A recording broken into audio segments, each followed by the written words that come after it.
I'm 5 days gone from streaming and it's caused a bit of fuss. There's no end of speculation as to what the reason was. Did I take this sudden little absence cause me parents bit the dust? Or is Comcast being a detractor as I've previously discussed? Am I on the run from taxmen or some other agency? Was I whisked away for study to a distant galaxy?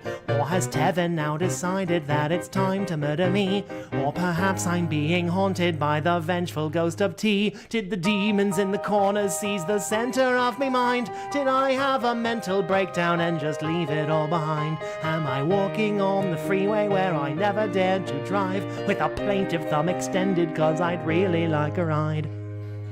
I'm not sure why I'm British now, and I'm 6 girls behind, but if I don't hit another one, I'm not sure that I mind. Look, there's the sun. See it shine. So I waddle down the freeway and me cares are nearly gone. No one here knows that I had a wank but left the camera on. Then a lorry pulls up to me and asks where I'm trying to go, and it's only then I realise that I don't rightly know. I could double back to Renton to me mum, I mean me wife. I could bring her consolation so she won't fear for me life, but the opposite direction surely seems to tantalise. I could keep on pressing eastward and just leave it all behind. So I tell the lorry man I'm heading east and far away. He just shrugs and makes room for me and we're off with no delay. Though I'm sure the view is lovely, I can't see a thing because as he's driving I repay him by the road's unwritten laws. He probably should just take it slow. I hear a screech, then I'm out cold. The one thing that's important above everything else is to get away from everyone who knows I touched myself while I was streaming. I must say, I guess that's the positive if I should die today. He won't know. They won't know. I said hello.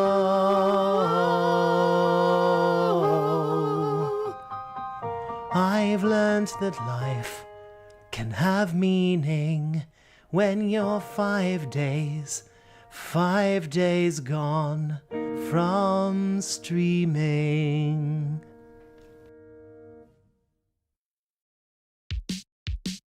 Seriously, greed is massively strong.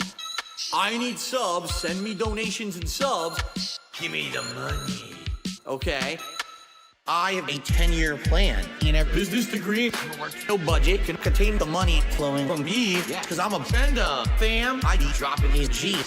They got nothing on me. They got nothing on me. Buying statues, leasing beamers. I'm the most prolific of the streamers. Engaging a young bitch. Then I leave her. Shout out to Garrett who loves lemurs. I did nothing wrong. Maxed out 13 credit cards. Wasn't even trying hard. The pandemic buried it with money in the backyard. $500,000 fill time for an emergency. I got 2 big bills ready for scope leaving. What is the greatest donation? I'm crowdfunding. Wrote off my Xbox and PlayStation. What is the greatest donation? Like 100,000 hustling so hard. I can't take a vacation. I will make piece of receipts with my paper. Receipts, add your bot to a spreadsheet. Piece of shit. If LTG pays me 5 G's, then I'll show him. That goes, act. And a private react contribute my tribute. No fucking chargebacks. Okay? Seriously. What is the greatest donation? Wanted. Intervention for tax evasion. What is the greatest donation? Evil winner. You owe me that bounty based on my calculation. And I paid for a very, very extravagantly expensive steak meal. The most expensive meal I've ever had in my life. I got the chair, the most expensive possible. This TV is pretty pricey. Top of the line. I got paid for your stupidity. For your failed troll attempt, I made money. The most expensive vodka I've ever had was Grey Goose. Business class internet, the most expensive possible. I don't even want to tell you how much that was. That was the most expensive thing I bought. And that was exclusively supposed to be for this series. What am I going to do, play with a fucking gun? Bang, bang, bang, bang, bang, bang. Let me speak to the people, Nineveh! Let me speak! No one's stopping you. They need to hear this. They need to hear this! One take.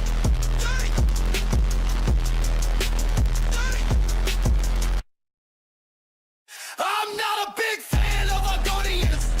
I'm not a big fan of Argonians. I'm not a big fan of Imperials.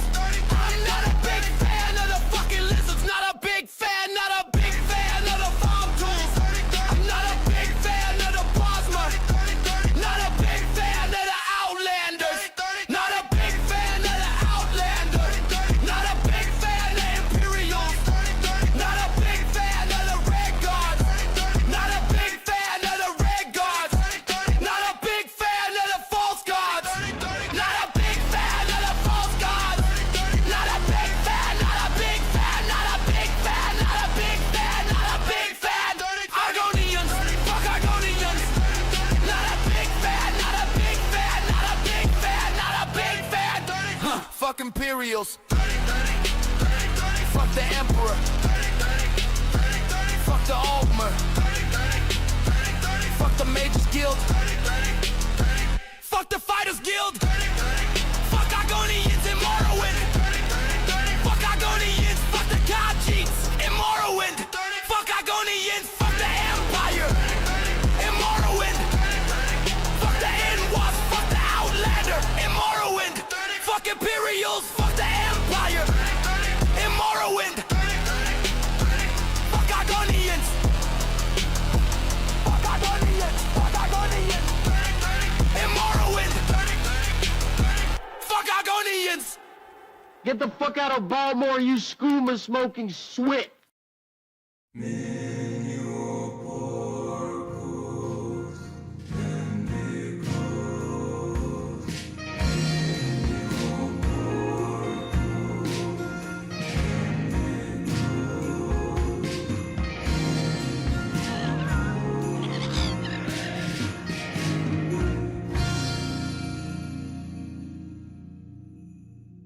Welcome back to the show that's been on a very long hiatus. What has it been, like 3 weeks, a month, something like that? I've been gone.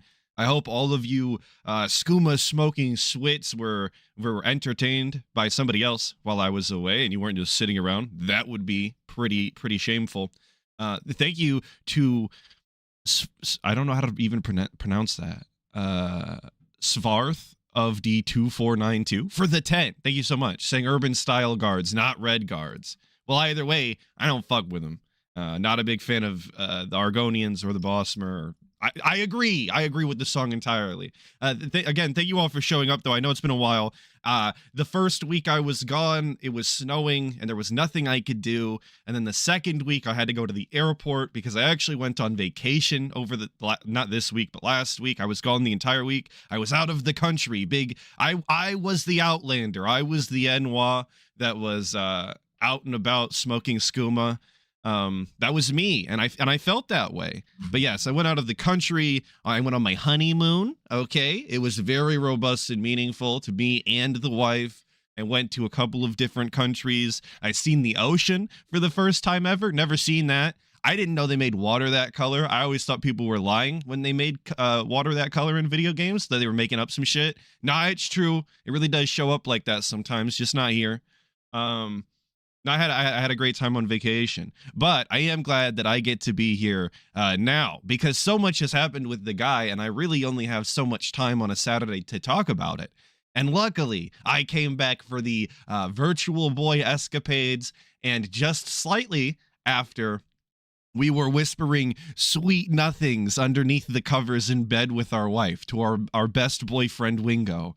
So actually a crazy thing to come back to. I hit the hotel last Sunday, and I'm trying to catch up on my guy while waiting for the room. And he's insane. And I did the thing. Look, I did the thing that people tell you to do when you get too deep on the internet and you're making fun of people and they're like, go touch grass and you'll realize that none of this matters and it's such a weird thing to care about. I was the exact opposite experience. I came back to the internet after a week away, literally no internet for a week. And I was in absolute disbelief that this guy exists this way, even though I knew before leaving. I did go touch the ocean. I still can't believe the guy exists like this. It's insanity. But before we even get to the nonstop Virtual Boy bullshit, we do have to talk about what is arguably one of the dumbest things that he did while I was away, which was try and defend the sweatpants and formal dress shirt combo.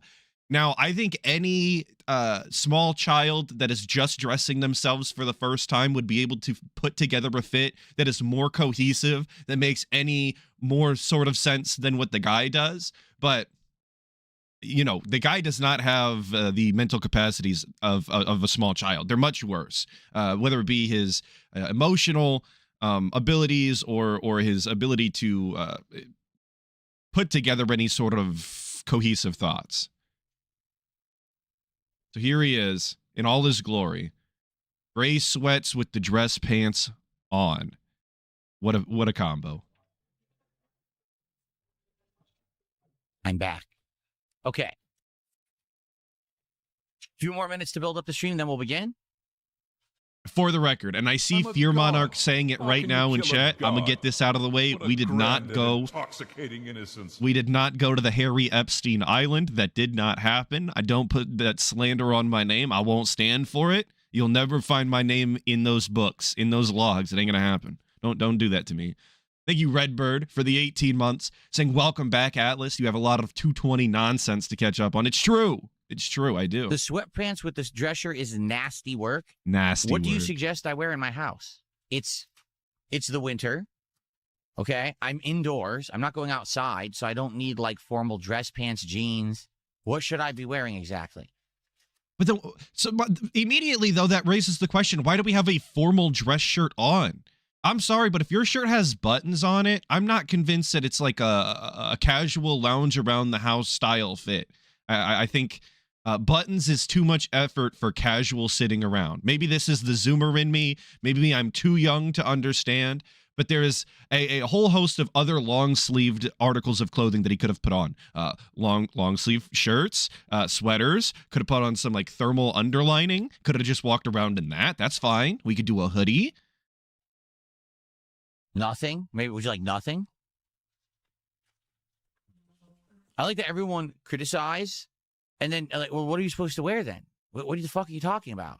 Should I wear a burlap sack on my legs? Like,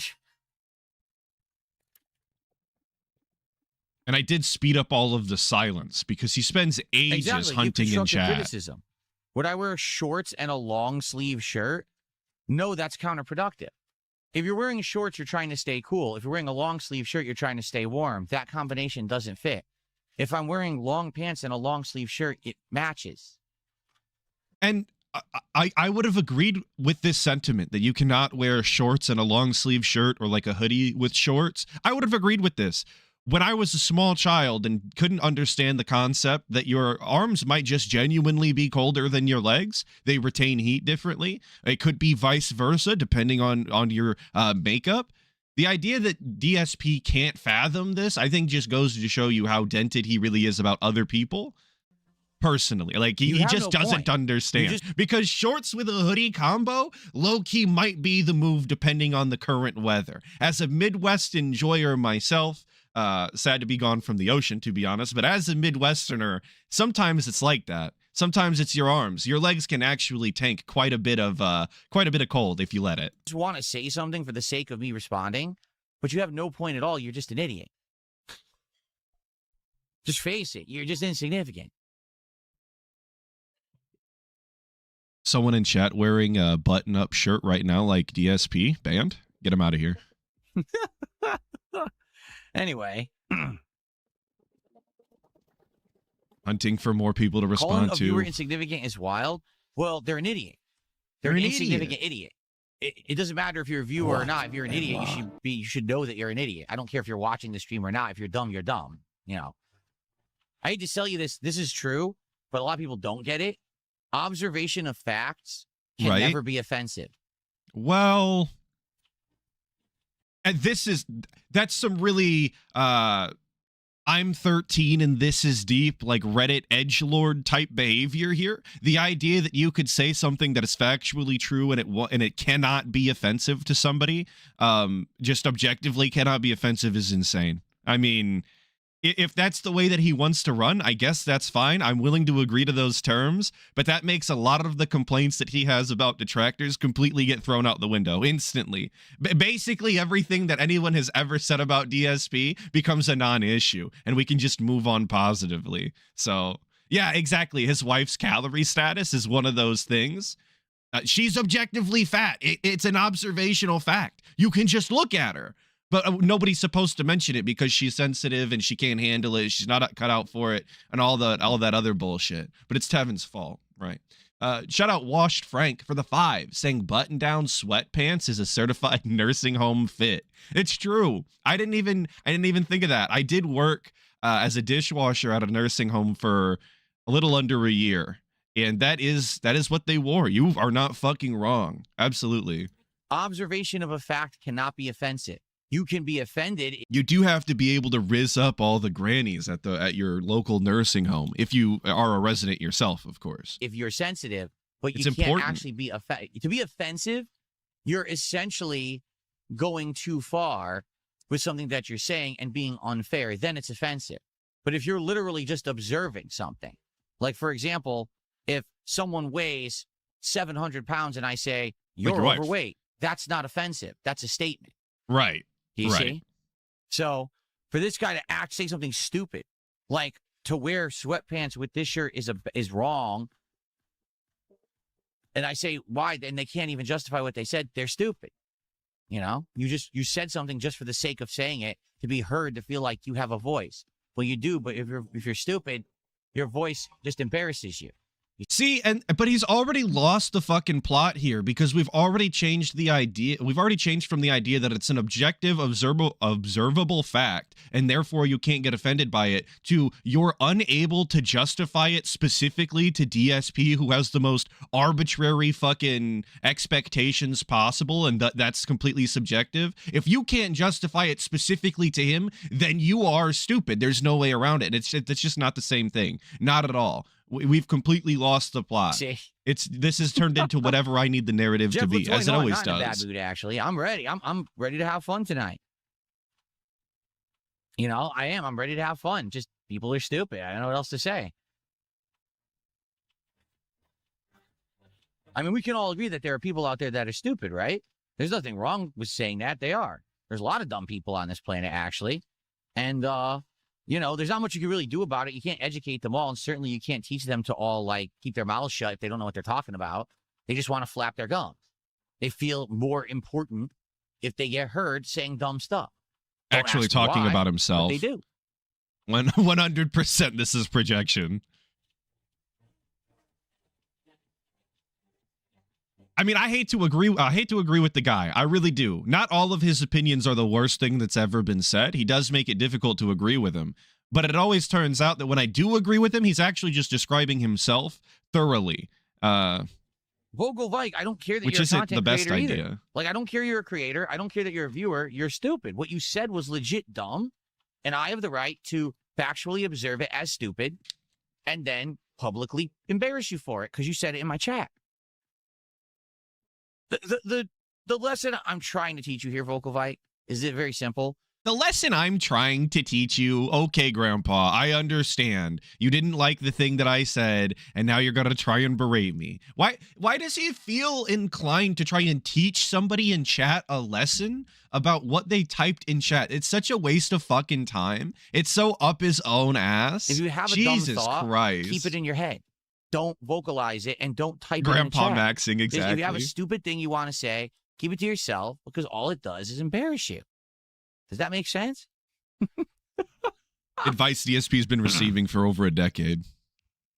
Just handing it back out, unused. Trust me, this is coming from someone who has a lot of experience. He's re-gifting all the detractor advice. It's not like I'm immune to this criticism. I have said many dumb things over the years, right? And I've learned, for the most part, if I have something that I have to say and it's probably something stupid, I hold it in. There's no point in me trying to get myself heard saying this nonsensical thing. You see? Now he says, your fashion is cooked. This is not a fashion stream. If this were a fashion stream, I would go wear a $300 shirt, a $400 pair of pants. I'd put on my $300 pair of sunglasses right there. Not only is he flexing his $300 pair of sunglasses, which just means he got fleeced, by the way. If you own multiple $100 pair of fucking glasses, you're an idiot. You're retard maxing. It just is what it is, brother. You can admit it. It's fine. But he automatically goes to, this isn't a fashion stream, or I would be wearing all of this shit that costs $1 billion, as if though fashion is specifically dictated by how much things cost, not about the way that they look or the way that it becomes a cohesive piece that is appealing to the eye and presents you in a well-off way. That's not important. It is very specifically the price tag on it when you purchased it, even if you were getting fucking scammed at the time. Thank you, NWO News, for the 2, saying substitute teacher, Burnell, can I use the bathroom? No, you should have thought about that before you came to class. Now you gotta wait. Sorry, go during passing period. Even though you know there's people fucking, never mind. We're not gonna talk about what's going on in the bathroom. Thank you, Smoke Jaguar, 986 for the 5, saying DSP, I'm a small bean that's trying to be chill. Also, DSP says and does the most insufferable things possible while being smug. It's true. It's how he gets through life every single day, and then wonders why nobody fucking likes him. All right, I would, Thank you for the 5 this and is the a 2. fucking gameplay stream. I appreciate it, guys. And later, I'm going to eat cookies. You don't have to dress up to play games and eat cookies. If you didn't know, I'm just not sure if you're aware of that. You don't have to. It's cool. You can just chill. That's the point. You see, you can just relax.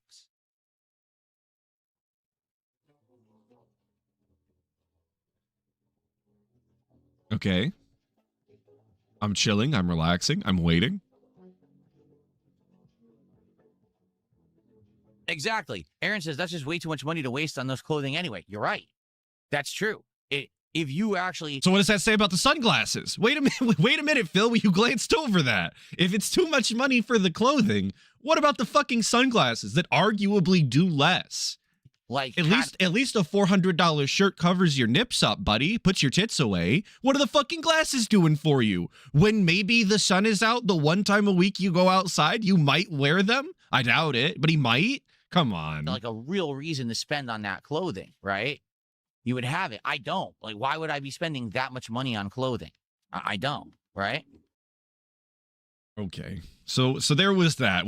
There was DSP responding to somebody calling out his clothing decisions for some reason. He had he really didn't have any excuse to do that. There was no purpose to it. He just wanted to berate somebody in the chat, as he typically does, because he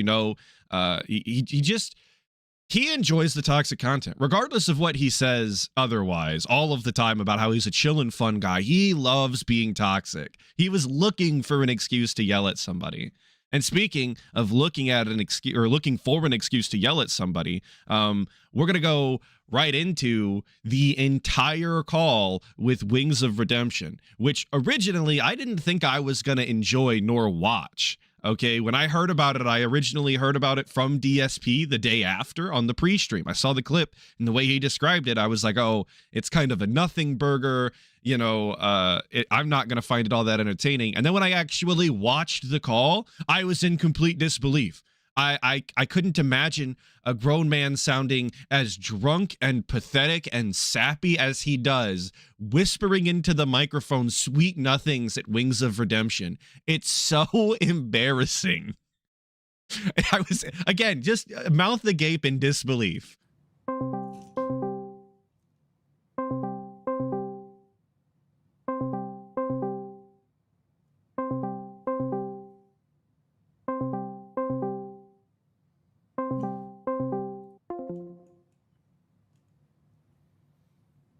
He didn't answer. Fuck. Gotta get the smell in. Hang on. He'll answer this time. Here we go. It is the one, the only dark. Now, for the record, I know that there's some disagreements, some arguments about who called who here.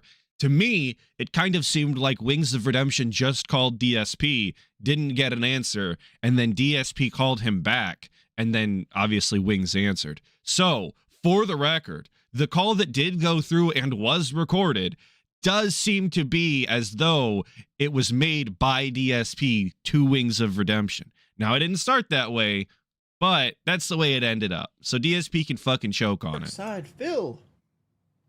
What's going on, man? Yeah, dude. Thanks for having my back there, because like I didn't think those guys would do that shit. Like that's why I went to get a drink with and left him on the mic. No, I subscribe to you, and I randomly every once in a while I'll click on your stream if I see it live. And tonight I saw Arc Raider. I was like, Very what the odd, hell? by He's the playing way. Arc Raiders? Like he never plays Arc Raiders. So I clicked on it to see what you were doing, and immediately these guys are like talking detractor memes to you. I don't know if you realize that. I don't. Did you even know what they were saying? I did not. Is that otter shit? What is that? No. I have to ask, I don't watch Wings of Redemption. I don't really know. How fucking stupid is he that he doesn't understand his own like detractor memes when they're being presented to him in his face? Is that something he does actually suffer from? Is he genuinely that stupid, or is he playing dumb for DSP? Like, if you could answer, I would appreciate it. But it's already very weird that DSP is up at 2 a.m. watching Wings of Redemption streams, and then watching them even long enough to understand the trolling that is going on, and understanding that Jordy has to get out of there in order for his own sake. Like, it's already very odd that DSP has involved himself in this way whatsoever. And he paid $50 for it. He fucking had to send super chats in order for this to happen in the first place. Very odd. I think DSP's already stepped over the line, personally. Thank you, Svarth, again, for the 25 RON. I appreciate it. And you said this call might have inadvertently proven Richard right about him being above average looks-wise. DSP is in puppy dog love with the Pepsi pimp. That's a good way to describe it, I think. I think if you're underneath the covers and whispering sweet nothings to a man online while sleeping next to your wife, I think you might just want to call it what it is, buddy. It's just tell the guy you have a crush on him and you're trying to get in his pants. I think you just come out and say it. Just be honest, and I think a little bit of honesty goes a long way. So I know they were talking about like otter shit. I have no idea what that is, but they were doing that countdown stuff, like a 13. Super drunk and gay. 14, I agree. 13, Hella 12, zesty, of course. That is like a countdown stuff. And the second they did that, I was like, I don't know if it's just because it's late and he's like feeling himself, or if it's the liquor that's got him acting all wild and all zesty for Wingo. But either way, completely uncomfortable the entire time. I was. that's a detractor meme that this guy gets hit with all the time. And then I'm listening to what they're saying, and they're talking about otters. I'm like, this is not legit stuff. They're trying to bombard his stream with something that's going to get Otter's attention. also a gay term? And I didn't even know they're that. not playing legit. Dude, they're just messing with you. You know, this is... I mean, I'm sorry, I didn't doubt. I don't have enough time in the game. I got like 6 hours in the game. Like I said, I don't know I know how to do the buttons and the rolls and everything, but like I could give a shit less about like what the kit looks like and things like that. Why But, do like- gamers never have the ability to mime playing video games? Wings has been playing video games for over a decade. He's been a lifelong gamer. That I don't know what. And when he goes to I know how to press do the buttons, he's like jerking 2 dicks against his chest for some reason. I mean, maybe it's just like muscle memory, but that's definitely not how I've ever played a video game in my life, and I wouldn't mime it like that. and the rolls It's and just everything. not but I natural. could give a shit less about like what the kit looks like and things like that. But like we were winning our gunfight, so I was like, okay, I guess they're playing good enough, right? Yeah, to my knowledge, there's nothing in the game about otters at all. I've been playing it, I played it over 20, 30 hours, like 2 months, and I don't even know what the hell they were talking about. Like, they were guiding you through it at a basic level, but I don't know what the hell was going on there. And I just had a really big suspect moment where they started doing the countdown. We're having a like, suspect oh, no. moment right like, now. I have a feeling this is not going to go well. I didn't catch that when they did it. Like I guess I was too busy.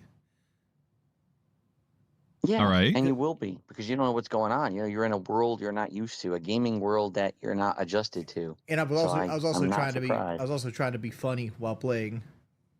That didn't even come into DSP's mind, by the way. The idea that somebody would be streaming and not understand what's going on, with the communications with him and his team, and that they're saying something that he's not putting together because he's actually trying to be entertaining and play the game and have these conversations.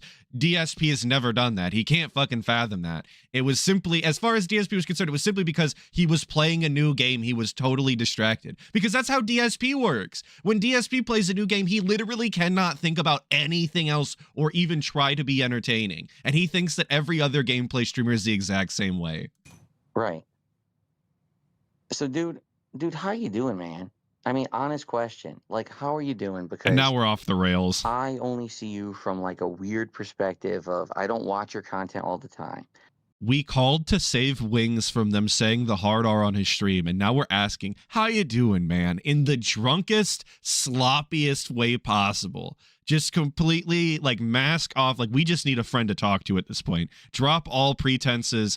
We're here because I need a friend. It's late and I want to talk. That's actually what's going on. And I interviewed you a couple months ago or a few months ago now.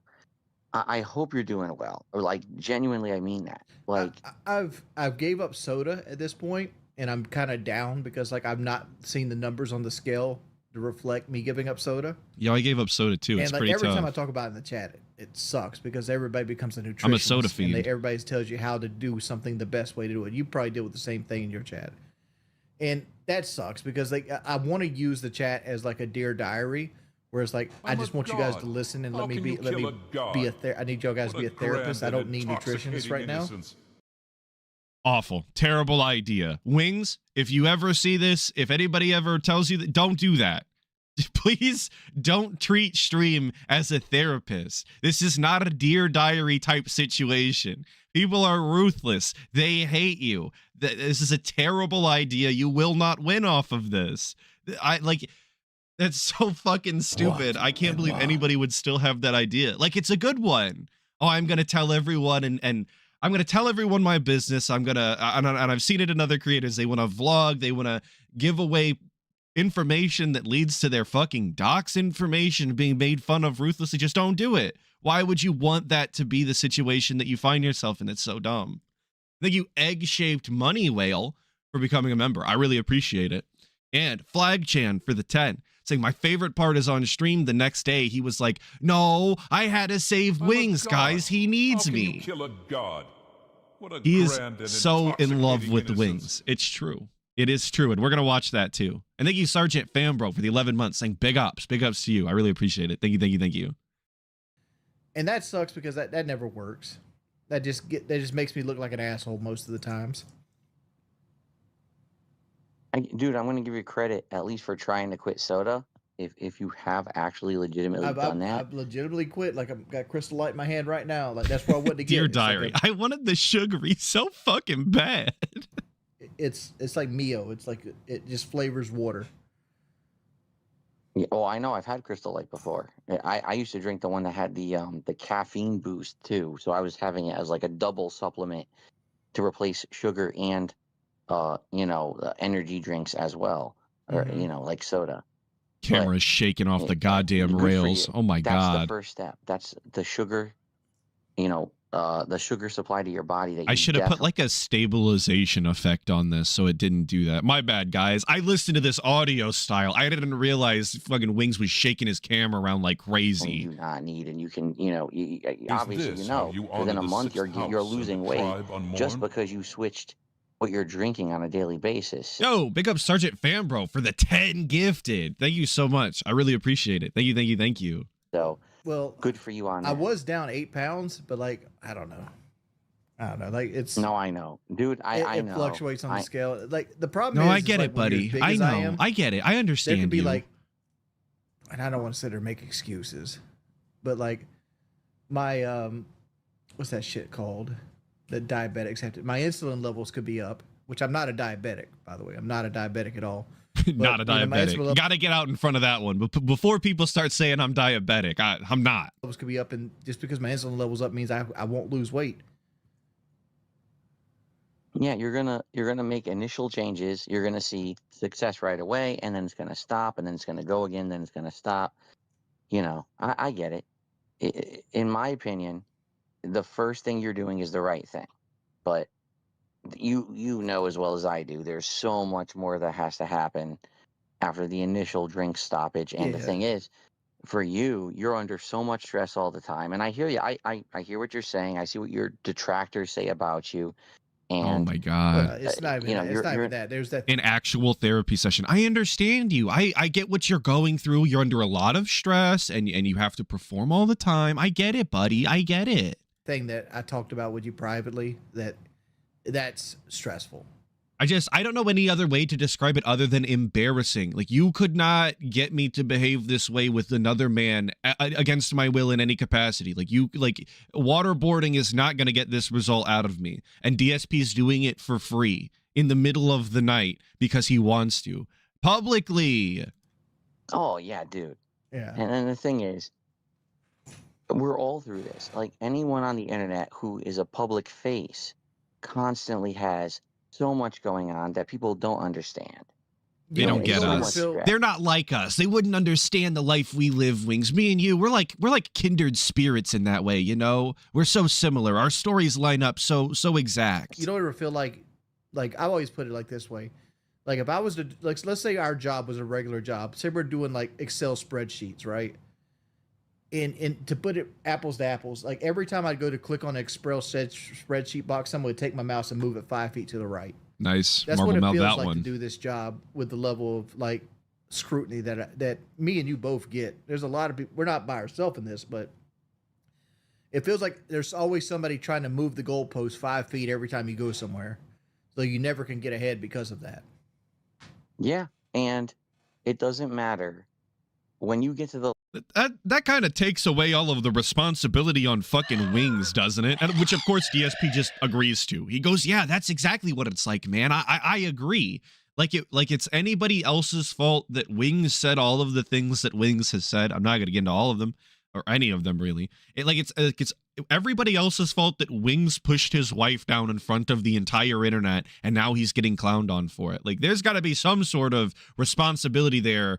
It's not other people's problem that this is the case, that this is the situation. It's just not, man. An Excel spreadsheet and moving your mouse is the worst analogy I've ever heard. Right along with the sandwich shop, the infamous sandwich shop. And thank you, JB10, for the 2, saying shout out to drink stoppage.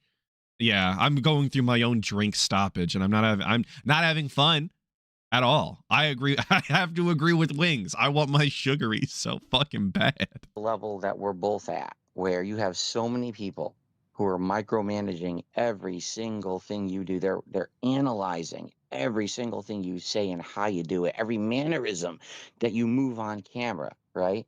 Right. It doesn't matter if you improve, if you actually do or not. To them, it's just another thing for them to cover. It's just another thing for them to make content out of. If you're doing bad or good, and that's the thing, you could do bad, you could do good. They don't care. All they want to do is get another video, another little clip, another sound bite, another thing to post on Reddit, another thing to post on X that they can make money off of. Yeah. And These money hungry, greedy bastards, dude. I'm telling you, they have no valid criticisms. Of course. I that's the way it's always been. Rob Boss asking how's the snow ton oos? It's supposed to come ton morn, actually. So nice early rise for me. Back at it. You know, while I was on vacation, hanging out in the Caribbean, 70, 80 degree weather, there was no snow back at home. I get back before the week's over, there's snow on the floor again. It's kind of bullshit. It's kind of ass, but whatever. I'll forgive. get to the point where it doesn't matter anymore because you know that no matter what you do or say, they're going to say you did the wrong thing. So for me anyway, at the point I am in my, and I say career, me, and everyone in my laughs at me, life. a career, We've right? been doing Yeah, this it's shit a almost career. 20 years. Like that's a career. Right. It's But one to thing if them, you're just it's like, starting out calling it a career, but like, nah, dog. Like my face has got gray hairs from this shit. well, they laugh at us, right? And they say, "Oh, well, you do." How are we defining a career? Because I wouldn't necessarily. I don't know. Let me try here. Let me just Google define a career. Okay, so we've got a chosen pursuit, a profession, or occupation. All right, great. Not very helpful. By that, everything that you do for money is a career, and that's not the way I'd use the word. So fuck me, I guess. Yeah, because I wouldn't say that streaming is a career. To me, a career has always been a job in which you develop skills that can be used elsewhere to further your own profession, like your own professional opportunities. So you learned a skill, and now you're like a professional in that, and you can do it and transfer that skill set. People that stream don't have a skill set. Other than some of them are entertaining. I guess that is a skill set. But aside from that, I don't think that streaming is a career. Just because you do something for 20 years, like Wings has, and he's gone gray on camera here, does not make it a career. You can go gray, working the line at a McDonald's, and I wouldn't call that a McDonald's career, but it's fine. It's okay. Wherever you want to be, I guess. Thank you, NWO News, for the 5, saying DSP doesn't give a fuck about Wings. He's using him as a vessel to speak directly to his detractors right now. This is a pre-stream with one extra idiot. Well, and that's the way I described it when I watched it originally. I was like, oh, he's actually just giving Wings a pre-stream. This, you'll notice, and so I'll say it now so that you, if in case you didn't before, you do now. You'll notice that Wings will say things, and he will talk on a topic or a subject, and then DSP will just either agree or disagree and then go on to talk about himself in an almost completely unrelated capacity. It is incredible the way he does not listen or actually respond to the things that Wings says. He does not care. You're right. Thank you for the 5. I appreciate it. It was so easy. It's like, yeah, you try sitting in front of a public audience for 20 years. Well, for me, it's like around 18 years. You're around 19 years, actually, at this point. And say that you can survive it. And you can still be pertinent and have people who watch you every day who even give a shit. So many people have faded into the background, right? But for us, we've been doing it the so select long, few, we're the and best. no matter what we do, people will be out there saying we're doing the wrong thing. It doesn't even matter. I've made this point. It doesn't matter if like we cured cancer, if we fought off an alien invasion, if we stopped a dimensional rift that was going to end Earth. It doesn't matter. They'll be like, oh, well, you farted when you did it. Oh, well, yeah, I did, but, I kind of did the right thing. Oh, it doesn't matter. You farted. So now we make a video on it. Nice. We had to get in the you farted comment, of course, because we can't have an actual conversation without talking about farting and shitting and pissing or whatever the fuck. How mature, how robust, DSP. Also, if DSP fought off an alien invasion, of course there would be people commenting and saying nonsense about him. Isn't that fratricide when you kill your own brother? If DSP was killing aliens and holding back an alien invasion, he's defeating his own people. Of course people would have things to say. But anyway, thank you, 5 Leafa. Maybe it's Sleefa. For the $36.99 AED. I don't know where that's from. Don't tell me. Saying, wow, Atlas, you've been gone for so long that I actually forgot that you stream. Haha, welcome back, pimp. I almost forgot myself. Time to catch up from the beginning of the stream. Oh, I forgot to mention at the beginning of the stream, for the Atlas segment, I also bought an old-ass truck. Not very interesting to most people, but I bought a fucking 2001 truck that I'm working on. That motherfucker doesn't have electric windows or electric locks or really anything. It's really nice, to be honest. It's what I've always wanted.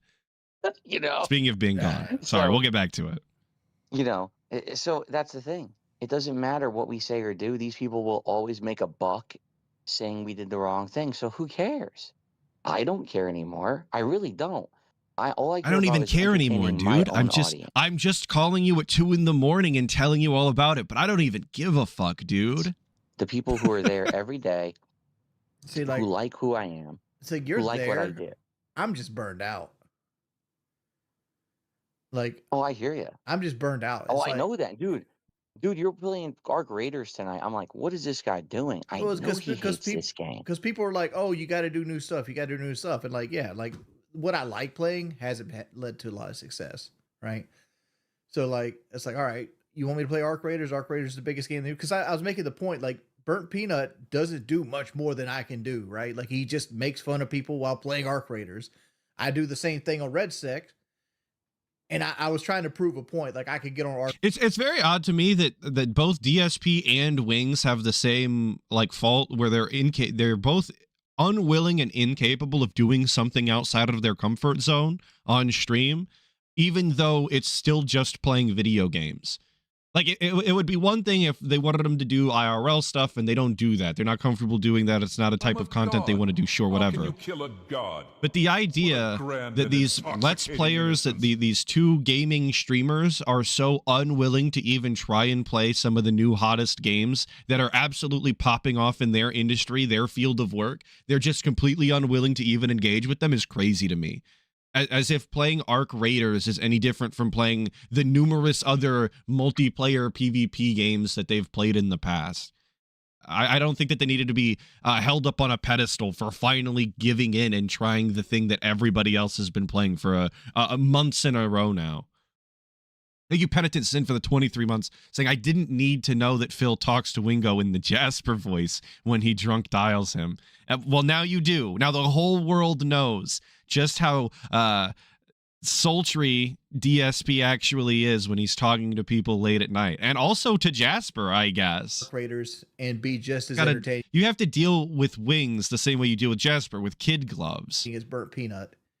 And I think people are having like a bias against me because of that fact. Right. I'm going to say something up front. You need to stop comparing yourself to people who are like ridiculously overblown successful, because that is your biggest problem. You look at guys like Burnt Peanut, or you reference other people who are streaming Battlefield and they're blowing up. Dude, you're not like them, and I'm not either. You understand? We're at a different level because of what's happened to us, because of the level of scrutiny, the level of harassment we've gotten, and we're lolcows.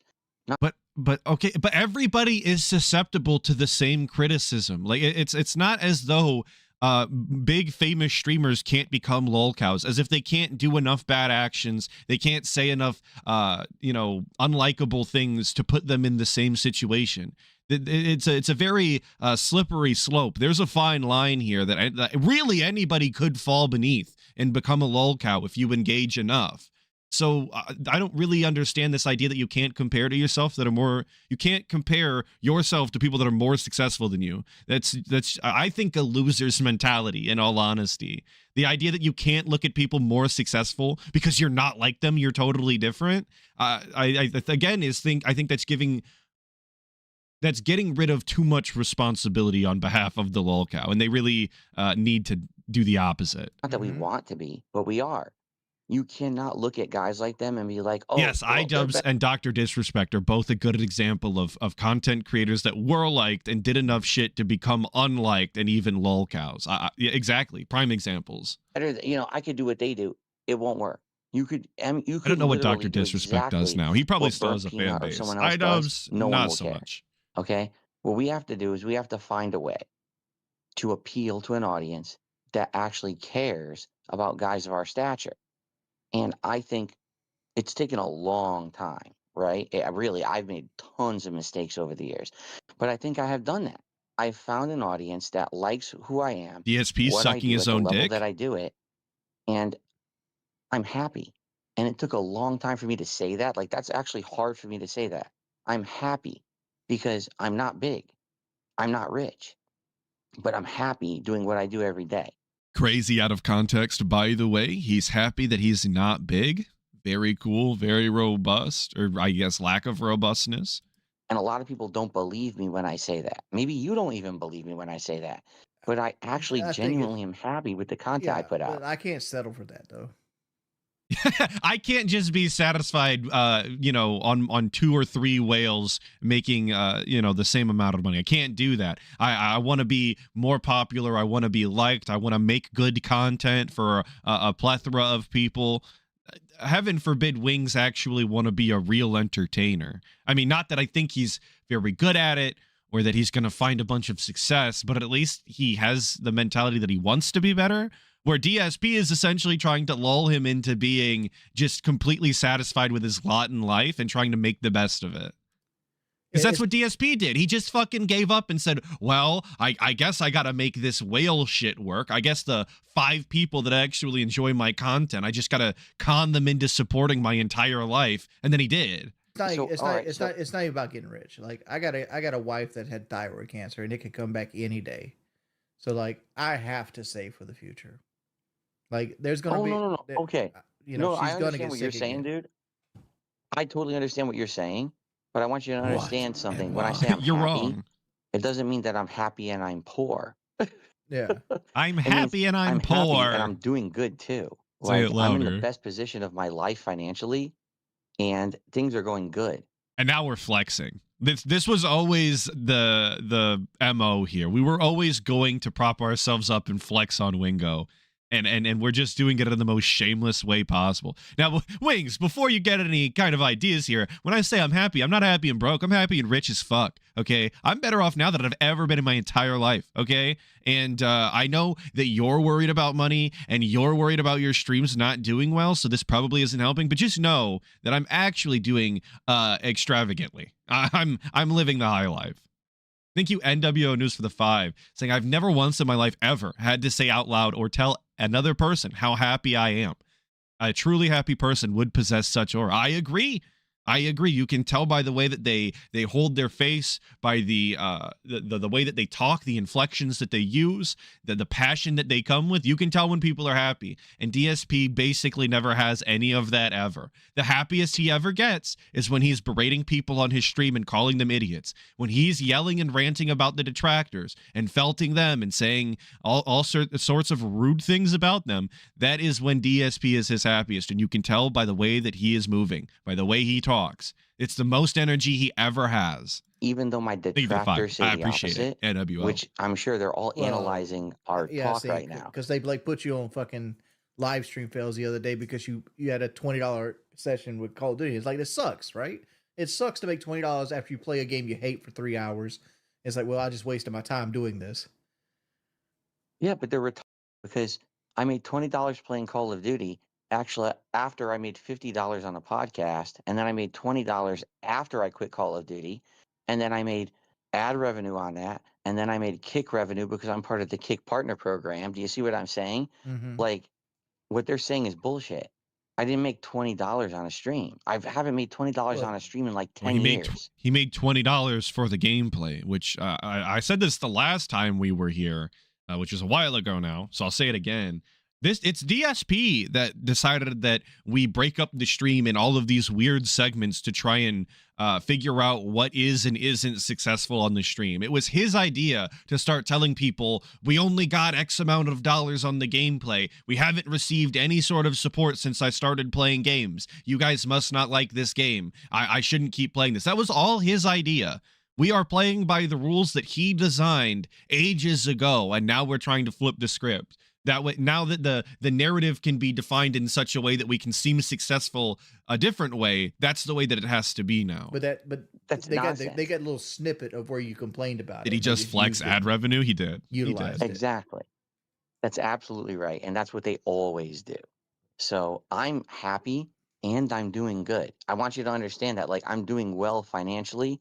I'm not rich, but I'm also certainly not poor. I'm at a good place and things are getting better. They've been getting better for like 3-4 years in a row. Captain Base Pants coming in saying he complained about $10 during Deadlock like a week after this. This is true. We just quit Deadlock, not last night, but the night before, I believe, because we only received $10 during the gameplay. But if you say that he only received $10 on the stream for the gameplay, he would immediately bite your head off and claim as though that's not true.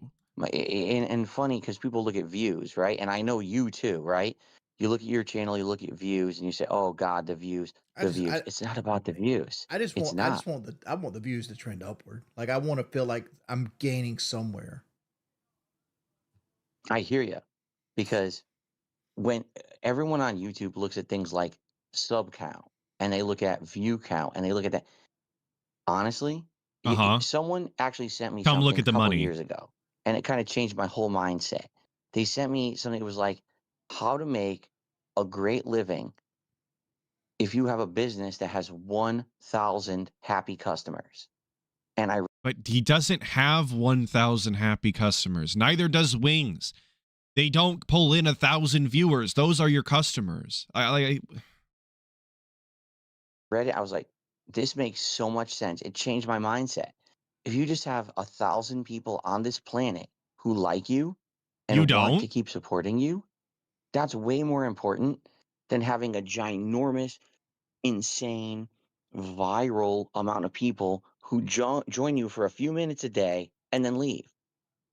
Or And this is why I say that DSP isn't a real entertainer. He's not a real streamer, if you ask me. If you're making content, this is my expectation, is that you would want as many people to see your content as possible, and you want to make the best, most entertaining content possible. You like that, just flat out, that's it. It's not about how much money that you're making. It should be about not necessarily the amount of views, but the fact that it's going out to as many people and they're enjoying it as much as possible. That doesn't even fathom in DSP can't fathom that. It doesn't come up in his logic run that he does. He doesn't care about the amount of people. It is strictly about the money. He's a businessman, for lack of a better term. He's not an entertainer. He's only there for the money, and Wings just doesn't have that mentality. But he wants him to so fucking bad so that they can go and roll in the goddamn pig shit together at the bottom. won't even ever support you. They're just there to see because you're popular, right? And then they don't care and they leave. And a few years ago, someone sent me an article. Dark Side Phil is the most well supported guy on Twitch. And I was like, what? What are you talking about? And then I read the article and it was like, you know, in scale of how many views and subs Phil has, he has people who support him more than the average person. And they showed like statistics, and I'm reading it. I'm like, it was Right. wrong, but still, it was kind of right. Like, yes, my people. Wait, what? It was wrong, but it was kind of right? Bro, those are Twitch statistics, were they not? How were they wrong? Was DSP crunching the fucking numbers behind the scene? He genuinely thinks that he was given the wrong information, that he doesn't have the most supportive supporters for what are we talking about here? This is insane. People who watch me all the time and like my content support me more than the average viewer who will just join someone and be like, I'm just here to watch and I'm out of here. And that's really what we have to find. Guys like us who've been around for so long, we're never going to blow up. Dude, I'm telling you right now. I told you in the interview in October, I'm telling you again, we're not going to blow up for a good reason. There's no way we can blow up for a good reason. Too many people think we're jerks, think we're assholes, think we're the scum of the earth. We have to find a way to appeal to a small crowd who actually like us for who we are and see through the bullshit and just make content we love. And that is how we're going to find success.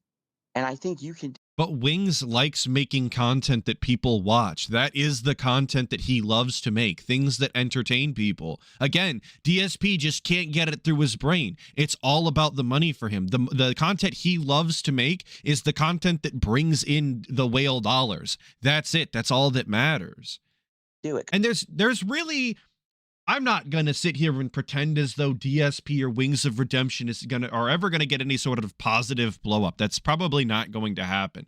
But I have seen really shitty people become prominent in internet spaces for non-negative things, even though they are shitty people, and then they receive some sort of benefit from it, whether it be in the form of currency or whether it be in the form of more eyes on their content. I've definitely seen it before.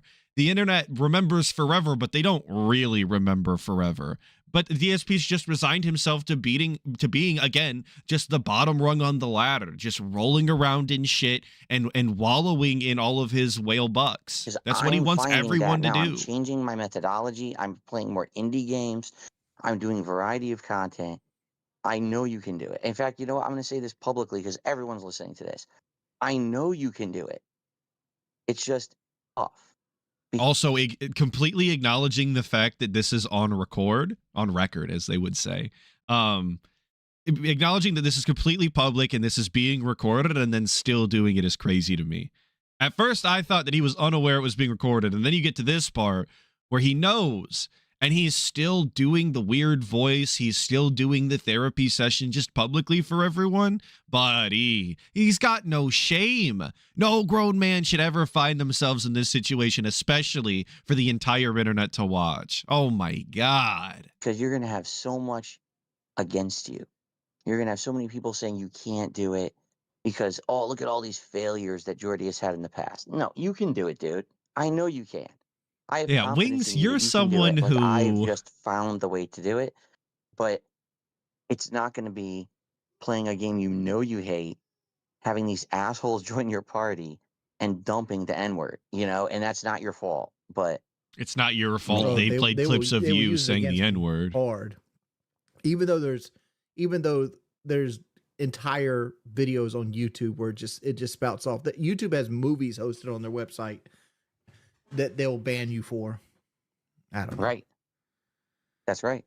And they're doing it on purpose. That was Yeah. 100% when I saw you were Weaponized. playing that game. I was like, he needs to make some bucks tonight. And I get why he's doing it. And the second I heard these guys talking, I was like, oh no. I don't Lolcow. So Penitent said in chat, Lolcow group therapy, and that's not only a great way to put what this is, but I think that's what DSP wanted when he originally pitched the idea for, I guess what became Lolcow Live with Boogie and himself and Wings of Redemption. I think he genuinely wanted something like this on a regular basis, where they just get together and they gripe about bullshit that's happening to them because they're retarded Lolcows, and they get to do their therapy group, their group therapy session. They get to whinge and whine about trolls, and then maybe they react to a thing or two about a thing or two. I think this is the type of content DSP was looking to do, specifically so he could do this bit more often, where he talks himself up and acts as though he's better than these two other individuals and he has it all figured out from the perspective of a longtime lolcow. like I don't like to mislead people at all. Like I have a lot of the lolcow money still. I have a lot of it. And I have a lot of it invested, but like I invested everything in the things like CDs and like Roth IRAs and things like that. And I can't touch it, right? I have my 6-month emergency fund, and I have what's in my checking account.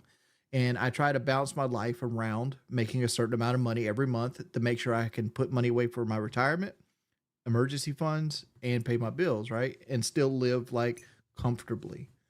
So that's my goal. Like I tell people, like, don't give me your last dollar. I'll figure me out. Wings explaining to DSP how he tries to budget. Do we think that DSP actually understands what he's saying and acknowledges it? Get your votes in now. Do we think is he even listening? Let's find out here. Right. But like, you're saying we can't blow up, and my goal is not to blow up. Oh, My we're goal moving is the just topic to on. Never mind.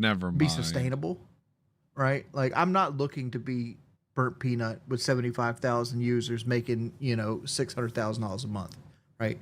Would it be nice? Yeah, anybody would want that. But at the same time, there's a lot of responsibility when you got the fucking golden scepter. DSP doesn't need that, dude. He said the other day, why would he need $1,000 or whatever the fuck? Don't you recall? That, a lot of people don't understand either, right? Because like Burnt Peanut, anytime he says something wrong, it's going to be the end of his career. Like Dr. Disrespect is a bad example of that, but it's an example of that, right? Because he used to be the guy with the golden scepter. Right. So here's the thing. I feel like you can succeed. I do. But almost completely unrelated. So anybody that voted that he wasn't listening, you get your win there because he wasn't. Just completely ignore the Burnt Peanut comment. We're just going to talk about how Jordy could be successful if he just listened to our advice, dude. Sitting there all day playing Red Sack. Do what I did. Love Red Sack. I know it's your favorite game right now because you hate Call of Duty. And to be honest, I agree with you. Battlefield 6 this year, dude, Battlefield 6 this year is much better than Call of Duty. I couldn't play Battlefield 6 because it's a team game. And I don't play team games, right? I don't. I play solo games. So I tried so hard to make Black Ops 7 be a good game. I bought equipment to fucking make the game work on my streams, and no one will watch it. No one will watch this game, even though I played a stream. I know he's like laughing and yucking it up, but obviously it does really, really perturb him that he spent money to try and make Black Ops 6 or 7 work, whatever it is. And it didn't. It just didn't do well on his stream, and it's very clearly hurt him. He's still talking about it to this day. He's bringing it up unrelated to Wings, almost entirely unrelated to Wings, and it does sound like he's about to cry. Like I said, I know he's yucking it up. I know he's trying to make it funny and he's laughing or whatever, but it does sound more like he's on the verge of tears. And obviously, it did hurt him. I suck at Call of Duty, and I had a positive kill death ratio every match of like 2.0, and no one would watch it. Everyone agrees Call of Duty sucks this year, and you're good at Battlefield. But I'm gonna tell you, my best advice to you right now: stop playing RedSec on stream. You heard what I just said. Stop playing RedSec on stream. Keep playing. And this part just pissed me off. Who the fuck is DSP to tell other people what they can and can't play on stream? Brother played fucking American Truck Simulator for almost an entire year because of whales, because he has people that come by just to give him money because of the cult that he's built around himself. And he expects other people to do something similar. Stop playing games that you enjoy, Wings. Stop playing games that people come to see you play in the genre that you specialize in, and do other dumb bullshit for, I guess, whales is his expectation. Find a whale that wants to see you play Barbie Horse Adventure and just play that every day for $200 from the same person. Then there's no problems, right? RedSec in your personal life. I love it. Personally, I don't like it. I tolerate it. Like, I don't like first person. I don't like first person shooters at all. I don't like video games for the most part. There's certain video games I like. Right now, I'm playing Baldur's Gate 3 in my personal time because I kind of like Baldur's Gate 3, but it's what it is. I play Diablo 2 in my free time. I hate first-person shooters. I've been playing over 30 years. Yo, Diablo 2 on Steam now, by the way. I seen that. It's not $60. It's $40. It's still too expensive for my blood. But one day, I will finally play Diablo 2 at this rate. One day. A high level, I fucking detest them.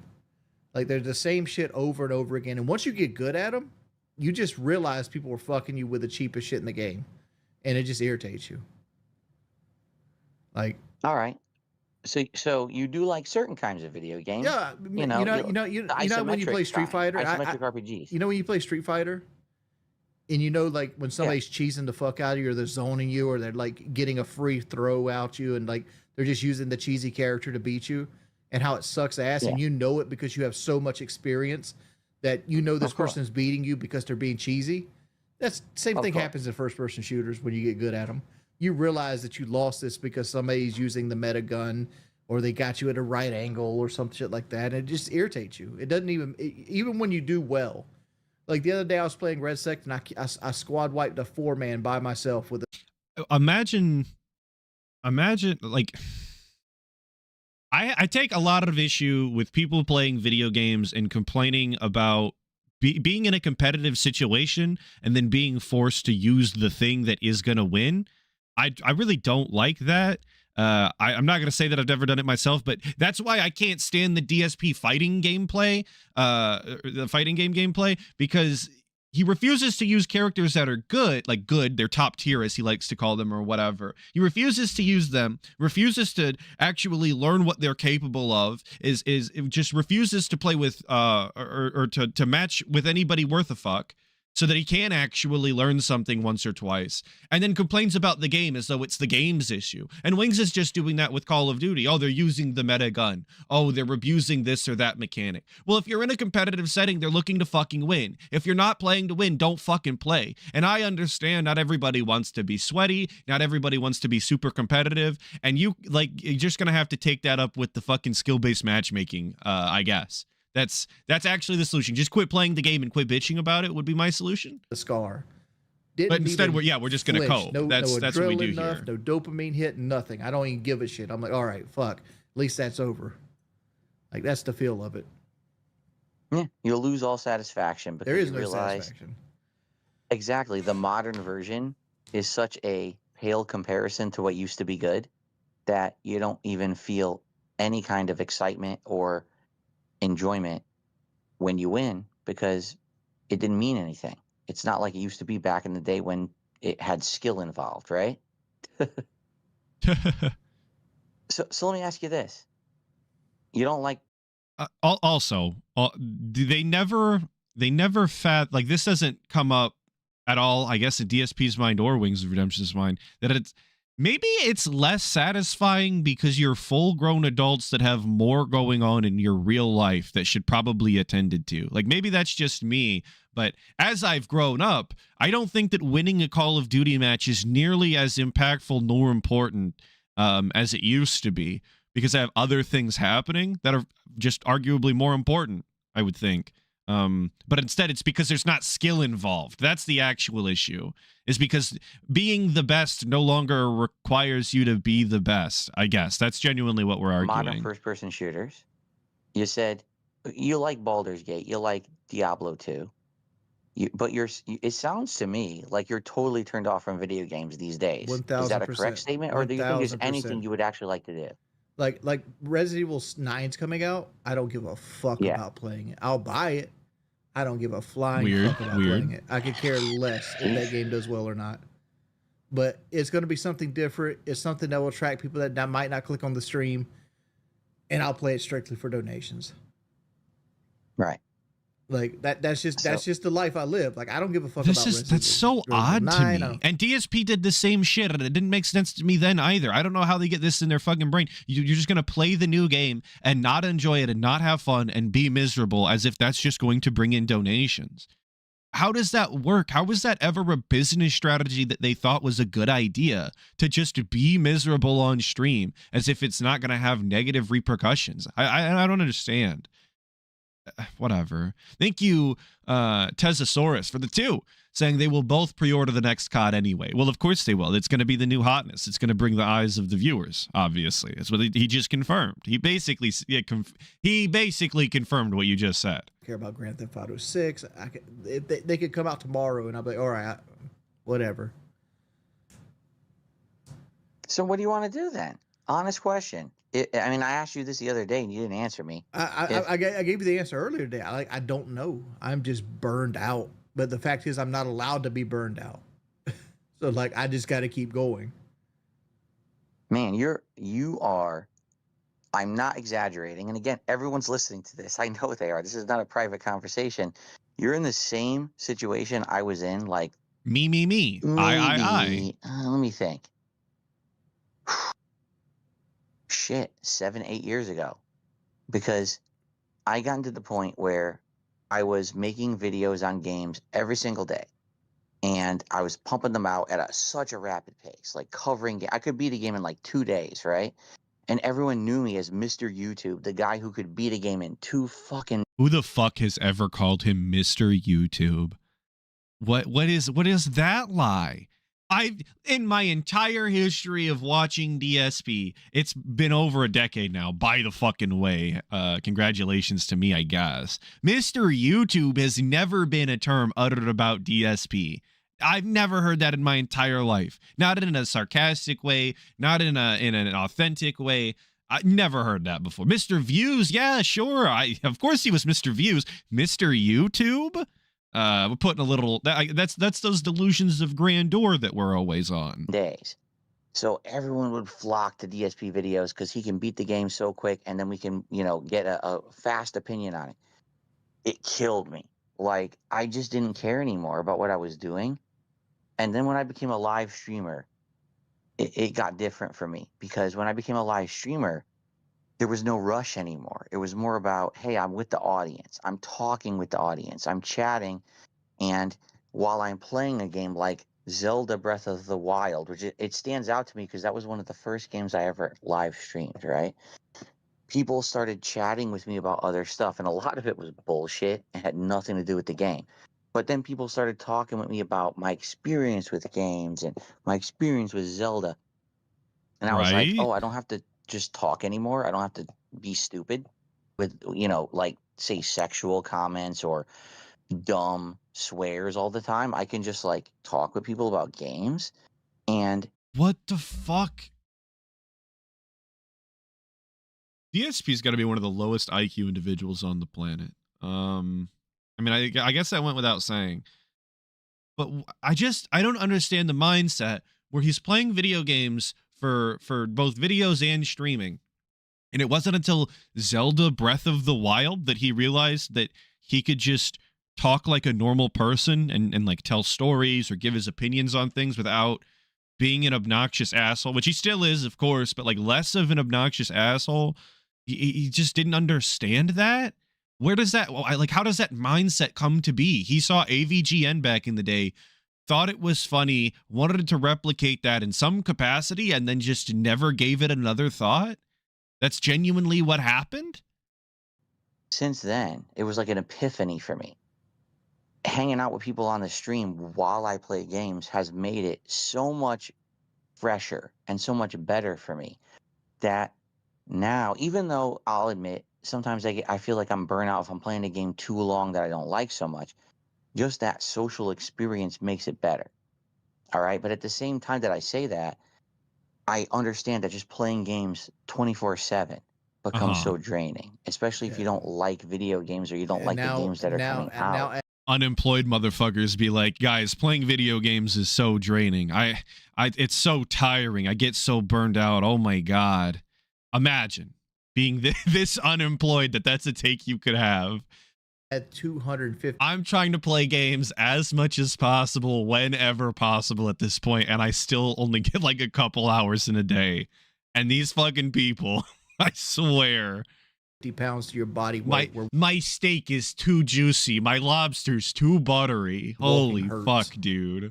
And all you have is to sit down and look at a screen all day. That's my life. Yeah, I know. And dude, you're stuck, and I get it, because you say things like, oh, I did want to ask you one question. I mean, like, people say, oh, go get a job. I want to go get a job. I do. Like, I'd love to be able to get up and be able to stand 8 hours a day and just go work and make money and not have to do this. I'd love to. You can't. No, but he wouldn't, though. He wouldn't, or he would have made the changes ages ago in order to make that happen. If you love something, if you really want it, you'd fucking go and get it. But instead, he just sits here and fucking wallows. Like, just nonsense bullshit from somebody that doesn't do a goddamn thing. Can't. I'm stuck. Dude, you can't. There's no way you could do that.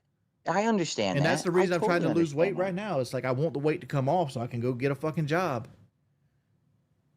Chaotic one saying, man will literally talk to DSP instead of going to get therapy. Well, he's talking to DSP instead of fucking working out right now. How about it instead of, again, wallowing in self-pity, talking to fucking DSP for a therapy session, start fucking doing some jumping or jacks or something, fat ass. Get moving. We're not making any progress sitting here fucking crying with DSP. For me, right now, everyone says, go get a job. I'm like, well, you're because if I get a job, I'm going to make way less than I'm making right now. You're an idiot. But I could walk out of my door right now and go apply for a ton of jobs, and I get them because I'm 175 pounds. You can't do that. And I get that. All right. I totally get that. And that's, that's something that's a huge added there's also the other weight of like, and you have yourself. this too. No matter what job you get, if somebody notices you, you've lost that job the day that somebody notices you. That's right. And these people will never let us get a normal job if they can find out. DSP would never even get a job. That, again, not ever has that actually crossed DSP's mind. I know we had a fake 10-year plan to appease our mom and scam more money out of her, but DSP was never going to get a real job. This was his only course of action since we started. Where we work. So I don't know why DSP's agreeing that this would be the case. That's another win for them. That's another video for them. That's another, another adrenaline or endorphin, another endorphin rush for them that they hurt someone on the internet that I should have played Endorphin hates, Rush. Right? Fuck. Yeah, I hear you, dude. I totally hear that. All right. So here's the thing. You cannot get an in-person job. And I've heard you say stuff like, "Oh, I'll get a IRL job." You say you do gig work. I bet you help your wife doing gig work. You don't do gig work yourself. You help your wife doing gig work. I get that, right? Is that true? That's not true. Like, DSP, very confident to shit on wings, but you don't actually do that. You help your wife do it. You're not actually. No, brother actually goes out there and does the shit himself, DSP. So the DSP could not imagine actually doing fucking gig work to deliver DoorDash or fucking groceries or whatever. Actually couldn't even fathom the idea that wings would do it either. Insanity. Like, it's completely off of the table that this guy might be able to drive and get out of his car on a regular basis. Crazy. Thank you to Pasta Maker for the 5, saying no way in hell he didn't enjoy making all those immature, lowbrow jokes. I agree. Being liberated by streaming is just another flimsy line to add to the pile. Yeah, well, we were liberated because we were left with no option, and we couldn't do that anymore because people wouldn't stand for that kind of content. He would have been reported and suspended and dealt with all sorts of ways had he continued that. That's why we were liberated. I agree. Thank you to Pasta Maker for the 5. And Smoke Jaguar with the 5, saying he's been unemployed for 20 years. It would be next to impossible for him. He's delusional. Well, I agree. And he's also incapable of doing pretty much anything. He has no skill set. DSP we're talking about, of course. There's actually no skill on this planet the DSP is capable of presenting to an employer that would get him employed. He can't talk to people. He can't stand around in one area for too long. He can't maintain a task without annoying everybody in the vicinity around him. And he's just not capable of completing a task. Look at all the games he's quitting. I do gig work, and sometimes we do it together. But like, I do it myself. Like, I'm physically capable of driving a car and like getting in and out of a car. Like, because you're sitting down most of the job. Like, you literally, like, you go to Walmart and they put the groceries in the back seat and you just drive and put the groceries on the porch. That's good to hear. I'm actually happy to hear that. You can at least do something. And I do that. I do that more as just to be active because I hate this. I doubt, dude, to be honest, I doubt that you could do it enough to make a ton of money, right? It makes money, but it's not something you'd live off of. I would hate to live off of it. But like, the way I researched it a little bit. The way I do gig work tips and stuff is like, I'd usually try to keep $5,000 floating. And if I need to borrow money, like for example, like land taxes came up just recently, right? Okay. I had car insurance and land taxes come up. That was like $3,600, right? I pulled it from my DoorDash fund. And now I'm going to pay myself back. So I start paying myself $300 a month back to that. And I also start dashing or whatever again till I get that $5,000 back.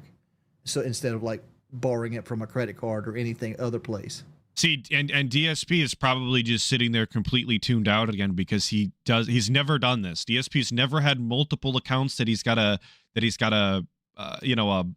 rainy day fund, a 6-month emergency, a money set aside for the taxes, for the registration of the vehicles. That's never happened to DSP. All of the money is in his bank account or his PayPal, and his PayPal is emptied as soon as possible so that he can purchase microtransactions in mobile video games and get fucking DoorDash. And then the taxes for this year are completely, cast to the wayside, completely forgotten. The bills next month are going to be next month's problem that we're going to shirk onto our audience. That's the way DSP operates. He has no idea what having multiple accounts and moving money around and ensuring that it's all there. He has no idea what that's like. That's the way I do it. Right. That's smart. I'm actually happy to hear that you can do this. That's smart. And he's going to move on. You have to understand, you say that on stream and you never elaborate, and your haters are crazy about, oh, he made it up, or, oh, that's just Kelly doing it, or whatever. So that's good to get that out there. I'm glad to hear that you're actually that's Kelly doing other stuff than just streaming. They are married. Capable of doing it, but you also that's understand, not sustainable. My wife also has a master's degree. She has her own job as well. Right. You have an additional income. Thank goodness. Yeah. That's awesome. And thankfully, again, what all our detractors say, right, is always the worst possible nonsense. They have no idea what our real lives are like. Seriously, they have no fucking clue what our real lives are like, because if it was as bad as they said, we wouldn't be here, right? Like, we wouldn't be on this fucking planet. We wouldn't be able to keep sustaining if it was as bad as they think. They're just nuts. We have significant others who love us, who help us, who support us, who take care of us. These people are the worst We're just dregs of coping. society who would never even understand what love means. Seriously, that's why. Yeah, we're actually just, they don't even know what love means. If our life was as bad as they're saying it is, then we would have just jumped by now. Well, I don't think that's true because DSP doesn't have the decency to call it quits when it's time, you know? That's one of DSP's major failings, is that he's incapable of understanding the situation and just being done with it instead of doubling down. Yes, DSP's life is funded by like 5 whales. Yes, he does have a gambling addiction in the form of microtransactions. His wife was grotesquely obese, and they have a very strange relationship, if you ask me, from everything we've seen. He does only leave his house once a week to go do errands and go to the store and shit. All of those things are true, but DSP doesn't have the decency to just be done with all of it for the sake of everyone on the entire internet, including himself. They're able to hate someone on the internet as much as they do, because if they had love in their lives, they would not get it. They would not even understand that. So I'm happy to hear that she's there for you, you know, and it's not just you doing everything. That's awesome. And since we're doing like that, like, I don't feel like, another thing with the weight loss is like, I don't feel like I treat Kelly good enough as a husband. Well, you did push her down because for everyone to see. I don't have no libido, right? Like so like our romantic life could be so much more, but my body just doesn't make the chemicals needed for me to like push for that kind of stuff. So like it ends up, I don't know, I shouldn't be talking about this. No, you shouldn't. You shouldn't be talking about it publicly. That's for sure. I We can have a private conversation about it. I just wish that I could be more than I am, right? Like I wish I had a more manly thing.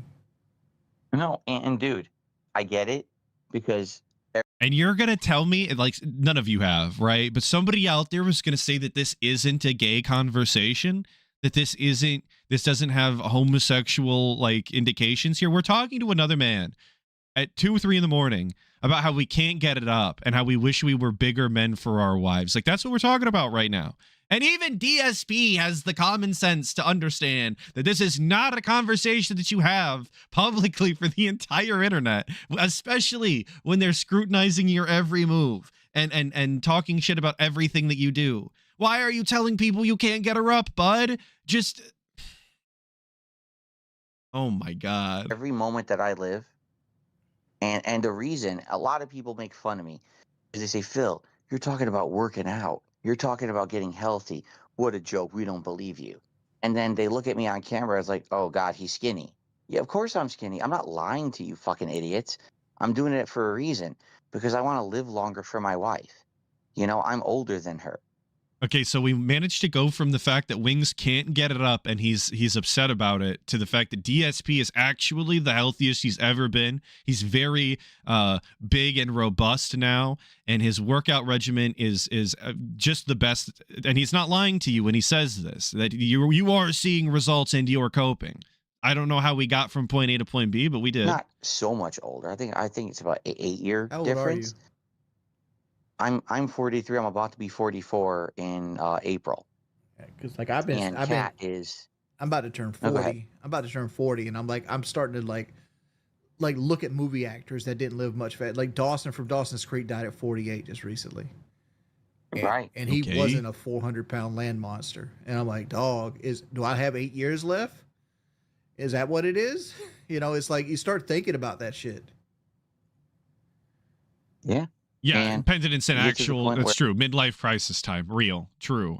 But in all fairness to Wings, this really could be a fucking midlife crisis for him. Like, his wife really did have cancer, apparently.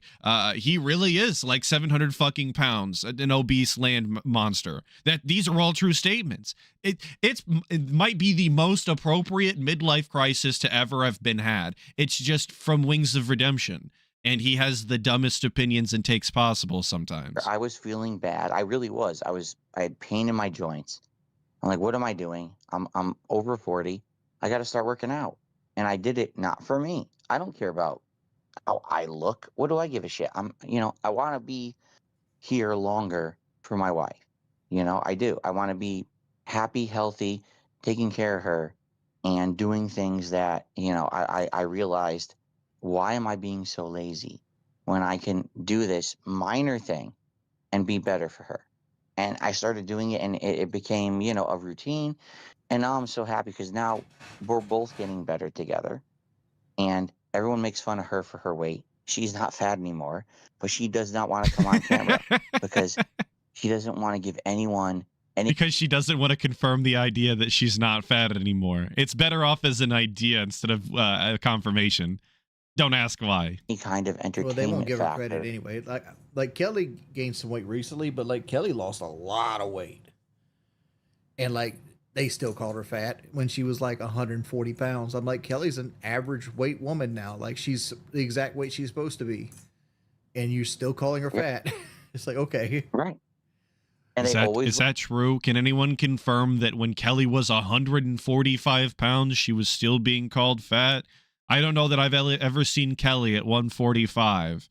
I definitely seen her heavier than 140. well, they don't care. Right. They're only there to hate on and destroy and tear down. They're not there to acknowledge anything. They won't acknowledge that I look better. They're just, oh, he's on Ozempic. No, I'm not. I've never had a drug like that in my body. I'm working out. But, you know, to them, anything is a clip. Anything is a piece of content, right? To make money. So anyway, It's he acts as though him being accused of like Ozempic or a GLP-1 or whatever the fuck that is, he acts as though that's completely off the table, as if that's out of the realm of possibilities. Like he isn't capable of taking these very easy to access shortcuts. Like that's beneath him in some sort of way. He does it the real and authentic way. He would never take a shortcut. And it's just not fucking true, dude. DSP, as much as he claims other people are, he's definitely the type to need instant gratification. He hates playing the long game. He needs everyone to, and you can see this when he paints his narratives, when he tries to felt the detractors. They're always so short-sighted because he expects and needs that instant comeback, that instant berating of the people. That's what he wants. He needs the people to laugh at him right there in that moment. He doesn't care if it makes him look even dumber in the future. He didn't think that far. honest question for you while I got you here, because this is what, honestly, when I had you, I'm hard to talk to. dude, I- you are very hard to talk to. I cut the Holy shit. world. I'm very anti people. You understand why I jumped on the chance when you said, "Oh, I'll call Phil." I'm like, oh my god, my wife is asleep next to me in the bed. Okay, seriously, but she sleeps with noise canceling stuff on because our neighbors are so fucking loud. Okay, that's another story for another day. Imagine sharing walls with your fucking neighbor. Couldn't be me. I'd never be that broke. Never broke again, baby. Come on. Okay, but I can That's why you don't live in a fucking a tri-person household, goober. like just Also, that was Penitent Sin. That was originally my idea. It's the CPAP machine she's fucking putting out. It's not the goddamn next door neighbors. It's her CPAP machine because she's fat. But I didn't get there. You still have, it's fine. I'll forgive you. But it's true. I said that before. do random stuff at night, not loud. Also, confirmation that he's right next to her while she's sleeping on this phone call, if you ask me. But calm stuff. That's why he's And whispering, literally under the covers. he said, "Oh my god," he said, "We can have a conversation." I'm going to have this conversation right now. Let me jump because I tried so hard to get you on my show. It's not about getting you on the show. It's about having a conversation with you. Okay, it really is. Mm-hmm. And I care about you. I'm going to be honest with you, Jordy. I care about you. I do. I see what you're going through. It's very similar to things that I've been through or am going through. Me. I've done this before. I've been here. This is a similar situation to when And I know every time, dude. how painful it is. I know how stressful it is. And to me, to see you go through this same shit is like, man, I wish I could help him because I've been through that. And here we go. I've been through people trying to join my lobbies and be fucked up to me and say stuff on mic. And I've been through these things. All right. So anyway, He's recounting this like some sort of war story. Like he's suffering from PTSD of people joining his online game lobby and saying things into the microphone. This is the kind of relatable thing that only real lol cows can relate to, you guys. It's completely unacceptable that anybody would say a slur in a game lobby to get DSP banned or whatever. Heaven for fucking bid. I mean, put that right up there with Harry Epstein or whatever. I think you scrap CC for the 2, saying, Atlas, I care about you, with a sad face. Well, I appreciate it. Thank you for the 2. I got you on a conversation here. All right. Honest question. Honest question What time. do you want to do? What would be online? Because you cannot do an offline job. You can't. And we know He this, does. right? You could do gig work, but that's Okay. not a full-time Yeah, job. no, it's just side money. You're Like realistic. That's still more job than DSP has, in all fairness. Like, it's not really a job because it's not full-time, but it doesn't pay the bills. It just supports them. But more than a job than DSP is seeing. Basically, where I want to go in the future with this is like, I was kind of hoping to transfer this over to like being segment wise. Like the root call is like I want to do like a podcast on like Friday, and then like Thursday do like a Dark Souls stream with Kelly, and like segment it to like it's different things, but it's more planned out. But like I don't know, like depression and uncertainty messes with a lot of it. Okay. Do you think you could ever do something consistent? Yeah, Because 100%. I did Local Live for 2 years. no, you did, right? You did, but first of all, Lolcow Live. Hold on a second. Lolcow Live is so. You know why I didn't do it, right? You understand why I could not do that stuff, right? Like, Bro, no one cares about you. He did a show consistently for 2 years. That's what you fucking asked him. Do you think you could do an entertaining show for an extended period of time consistently? He said, yes, I did that. And then we've turned it back to, you understand why I didn't do it, right? That's not a real, like, what? That's not a real what? It's not a real show. It's not a real piece of entertainment. He didn't do it real consistently. Like, what are we fucking talking about here? He did do it. For whatever that was worth, apparently a lot of money, according to him. Thank you, Jordan Fadeaway, for the 2, saying getting stream sniped is my PTSD, Jordy. DSP 2026. It's true. Yeah, like I said, he acts as though it's a fucking war story he's telling. Your grandfather might have seen people burned out of trees in the jungles of Vietnam, but DSP got called a slur in a lobby live on stream. And I think one of them deserves a Purple Heart and the other doesn't. Yeah, that's not I understand why you positive did. content. It's not positive content, but at the same time, like you know why I did it, because like the money was there, and it's like I needed to play catch up because I went broke in 2015. Yeah, you were playing accelerated catch up, exactly, and you bit your teeth and you bit your tongue and you ran forward. You bit your and you did what teeth. you needed to do for your family for like 2 years, and you made all that money and you banked it. And again, I'm going to say this again. I respect you for that. Well, I can't do that. I would Right. say this, but I still. Where would Wings be without the respect of DSP, the fucking premier lolcow, the quintessential lolcow? I believe he called himself the other day. Consider Boogie and Key my friend. Like if they asked me to be a part of something, I probably will. I mean, like I didn't like where Local was heading. Right. I didn't like sucks, that it and was it's like not a 24-hour entertaining. telethon, where it's like it felt like we were running a church more than a podcast. Right. Like give to Jesus. Like everything was like how much mustard can we dump on our head to make money? Right.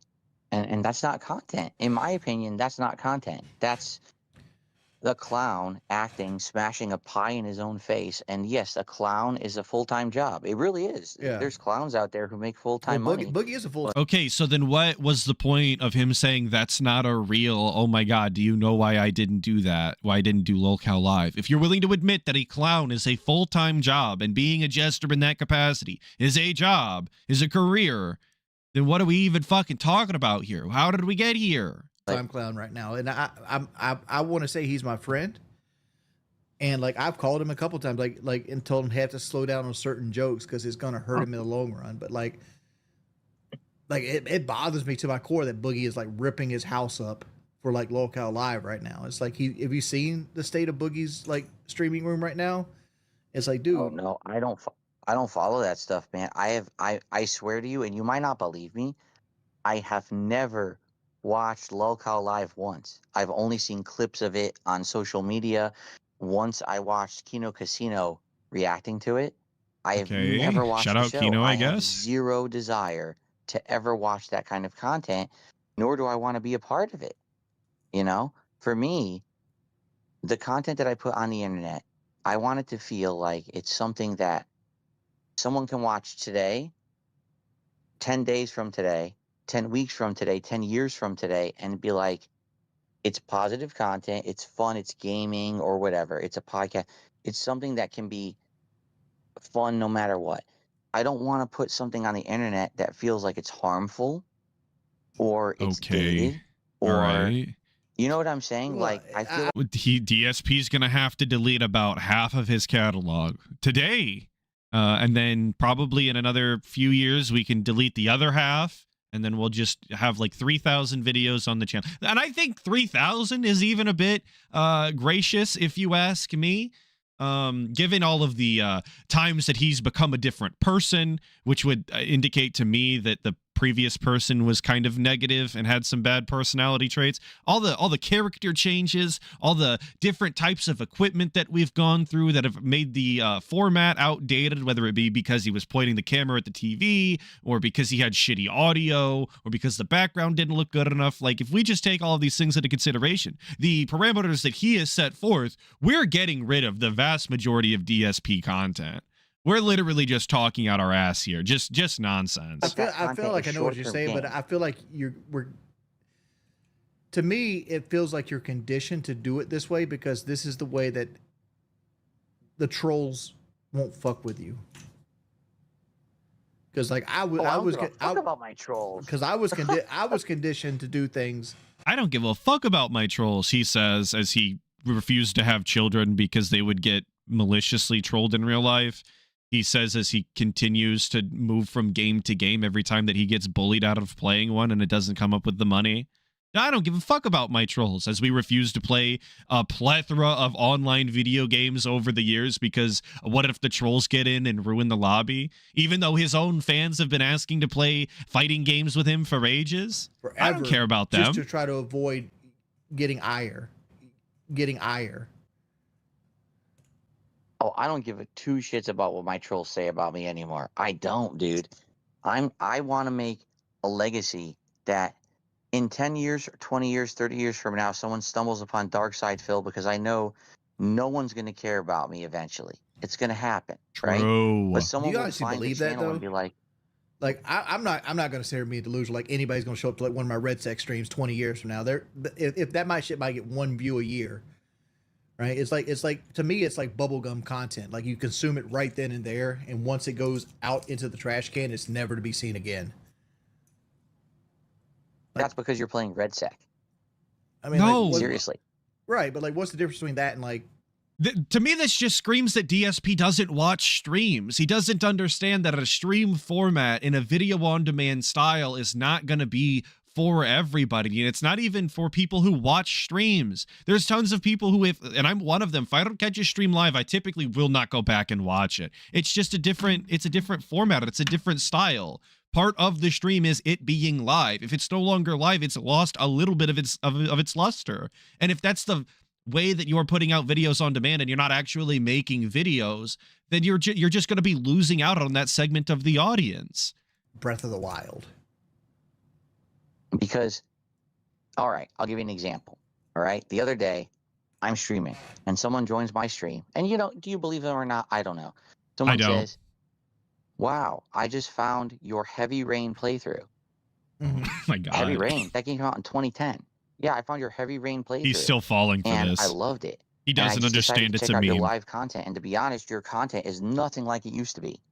But that's cool to know that someone who did a playthrough of Heavy Rain when it came out in 2010 is still live streaming in 2026, And how many fucking years has it been since Heavy Rain? And he still doesn't understand that is the go-to for people who do not fucking who don't fuck with him, to just come in and troll him and just say that they've been a fan since Heavy Rain.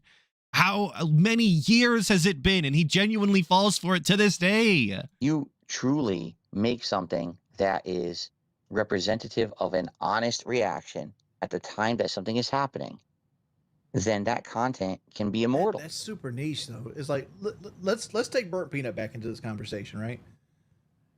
How many people in the world right now do you think is watching Burnt Peanut's Arc Raider live stream from last week? I don't. It might be a couple thousand because he's so big, but like by the time that you get a year out, that stream is going to get the same views as like the Heavy Rain. You might convert one person over to a Phil, winner at that point, right? A Phil winner. Right? You find somebody that's into a really. He couldn't say the word fucking whale. A Phil winner is what we're calling the dents now, I guess. Niche market, and they find you and they just adapt to your personality. By the way, I'm sorry, Sweetie Man, thank you for the 15 gifted subs. Thank you so much. But that's a Bigfoot. That's what I call a Bigfoot. That's the exception, not the rule. Right? The rule is 99.9995% of the people that interact with this content are going to do it when it comes, the day it comes out, and the time, and that's when they're going to consume it. And very, very, very few people are ever going to consume it after the fact. That's correct. And okay. You're always going to get the insane exponential, attention as soon as something comes out. You're right. But at the same time, what you're talking about Burnt Peanut and you're talking about online games. That's very different from a game that is. But Heavy Rain's how can I say?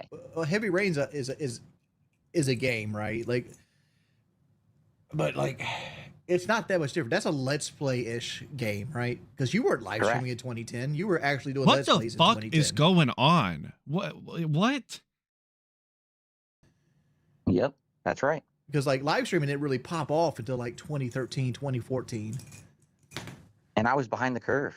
Yeah. I was late to the game on live stream. DSP completely missed the point that Wings was making. And now Wings is trying to say that Let's Plays are different than online multiplayer games, which like I guess is true.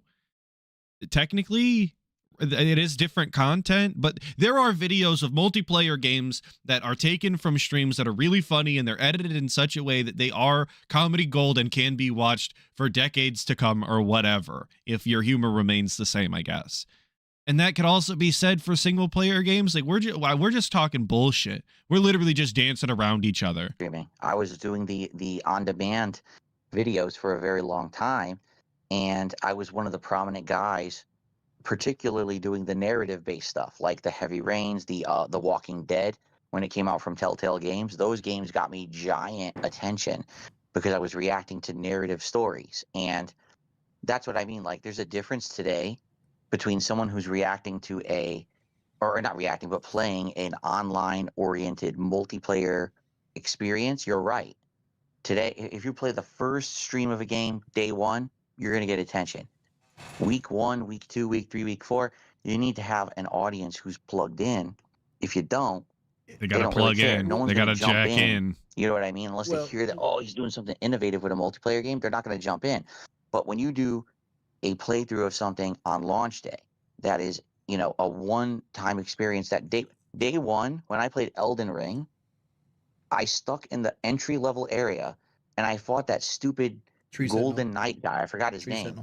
Until I beat him, and everyone to this day still quotes it. Oh my God, Phil, you were an idiot, but it's the most entertaining thing because it's unique. Is what people remember it as. But like, no, they don't remember it as unique. Anybody that remembers that bit of Elden Ring of his playthrough at all regards it as incredibly obnoxious and a huge waste of time. But that doesn't even make sense because GSP just said that you're going to get the most amount of viewership on the first day it comes out, your first play session or whatever.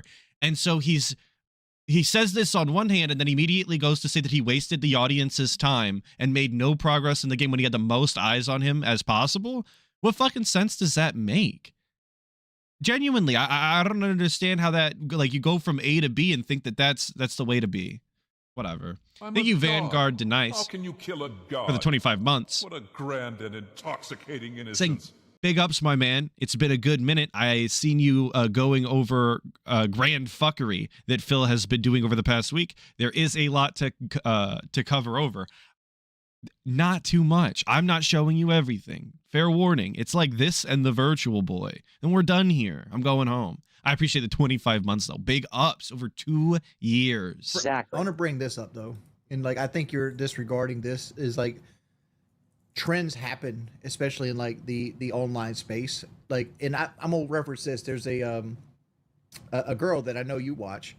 She makes like video content of old games like I'm sorry, Juggernaut. baby. I'm sorry, baby. Conversations, can you please let me know? I'm sorry. Yeah. They're being extremely loud. I am. I'm sorry. I'm I was too sorry. loud, guys. I gotta feel in I'm trouble. sorry. But Yeah, I'm. Actually, like a mother scolding you when you're playing video games too loud and she's trying to go to work the next day. Trust me, I've been there 100 million times. What I can tell you is my wife has never done that. Not because I'm too loud on the Discord, nor because I'm playing video games too loud. But yes, actually, his mom wife did catch him sneaking away, slinking to talk to his boyfriend. Apparently, he was loud enough that the noise-canceling headphones and 2 separate doors did not stop his voice, which is why I don't think he went to the office. I don't think there's any way possible that he is talking loud enough, given what he sounds like on this call. There's no way he's talking loud enough for it to go through his office door, which you know he shut because he always does. And then it also went through the bedroom door, which is also shut because that's where he traps Jasper in, so that Jasper can't leave in the middle of the night or whatever. And he said that she was wearing noise-canceling headphones. He really is in bed next to her. Absolutely, he was at least in the same fucking room talking on his phone. And that's the other thing. He doesn't even sound like he's coming through an actual microphone at a Discord call. He sounds like all your other boys do when they join the Discord on their fucking phone, using their AirPods or whatever. Like shit, he sounds like he's on a mobile device. But he'll tell you the next day, and we're going to look at it, he'll tell you the next day during the pre-stream, oh, I got up and I went into my office. Absolutely not. No, he did not. He's actually whispering sweet nothings to his 400-pound boyfriend right next to his wife. It's crazy work. Absolutely insane. I'm sorry. My wife wants to go to sleep. I'm sorry, guys. But This is why I don't do this stuff at night, you know. And I didn't know I was being this loud, so I gotta go. okay. Photon artist saying early bird talk into was a fun angry wife conversation, though. combo This is is why I would Evo level. I agree. And you could hear as soon as Wings said, this is a content creator you watch, it's a lady or whatever, DSP literally went, oh boy. And then he got yelled at by his mom wife. It's like she could tell. She could feel it in the ether. Thank you, Tezosaurus, for the 2, saying he was pacing the bedroom. That would just, again, be another one of those actions that doesn't make any fucking sense. That you'd have to be an actual idiot to think that pacing around the room, talking to your boyfriend at 2 a.m. while your wife is trying to sleep is a good idea. Like, it's just inexcusable. I'd like to have you on my Thank you for podcast. the 2. Meet my bestie. Well, can I finish this point before you leave? Yeah, go ahead. Yeah. Well, I know you watch a content creator called Early Bird, right? You reference that, like Early Bird. She's like she makes like old video games. It's like she does like little video essays on them. Well, like that's what's popular on YouTube right now, the video essay. No confirmation from DSP, by the way. He is pretending as though he is completely unfamiliar with this content creator and their content. And what's going to be popular 2 years from now might not be the video essay, but right now that's the new hotness, and that's what replaced Let's Plays. And Let's Plays still happen, but they're less popular than they were back in whatever year Let's Plays were popular. But like that's what I'm saying is like the content you make now has to be ever forming and ever changing, and that's one of the parts I'm struggling with. Is because I know I can't make fucking video essays. I sound like fucking George Bush. I got a Southern accent, and I'm just witty. Are you? I think you can make video essays. It's just the problem is that what I'm supposed to be getting from Wings of Redemption and his commentary style? Is that he's witty? All right, I'll keep that in mind going forward. making that kind of content on YouTube today is so risky because you're at the mercy of the algorithm, where at any moment they could demonetize your video. I had a channel That's where not I what made he video said at essays all, before though. they were even called video essays. You know, it was called KO Gaming, and I had a 1 million view video. Those weren't video essays. Look, if your video isn't at least an hour long, you did not make a video essay. I'm sorry. Especially if you're talking about a video game. If your video game video essay is under an hour, you did not make a video essay. You made a review. And that's what DSP did. He wants to pretend as though this is another thing that he pioneered. Before it was even called this one genre, he was doing it on KO Gaming.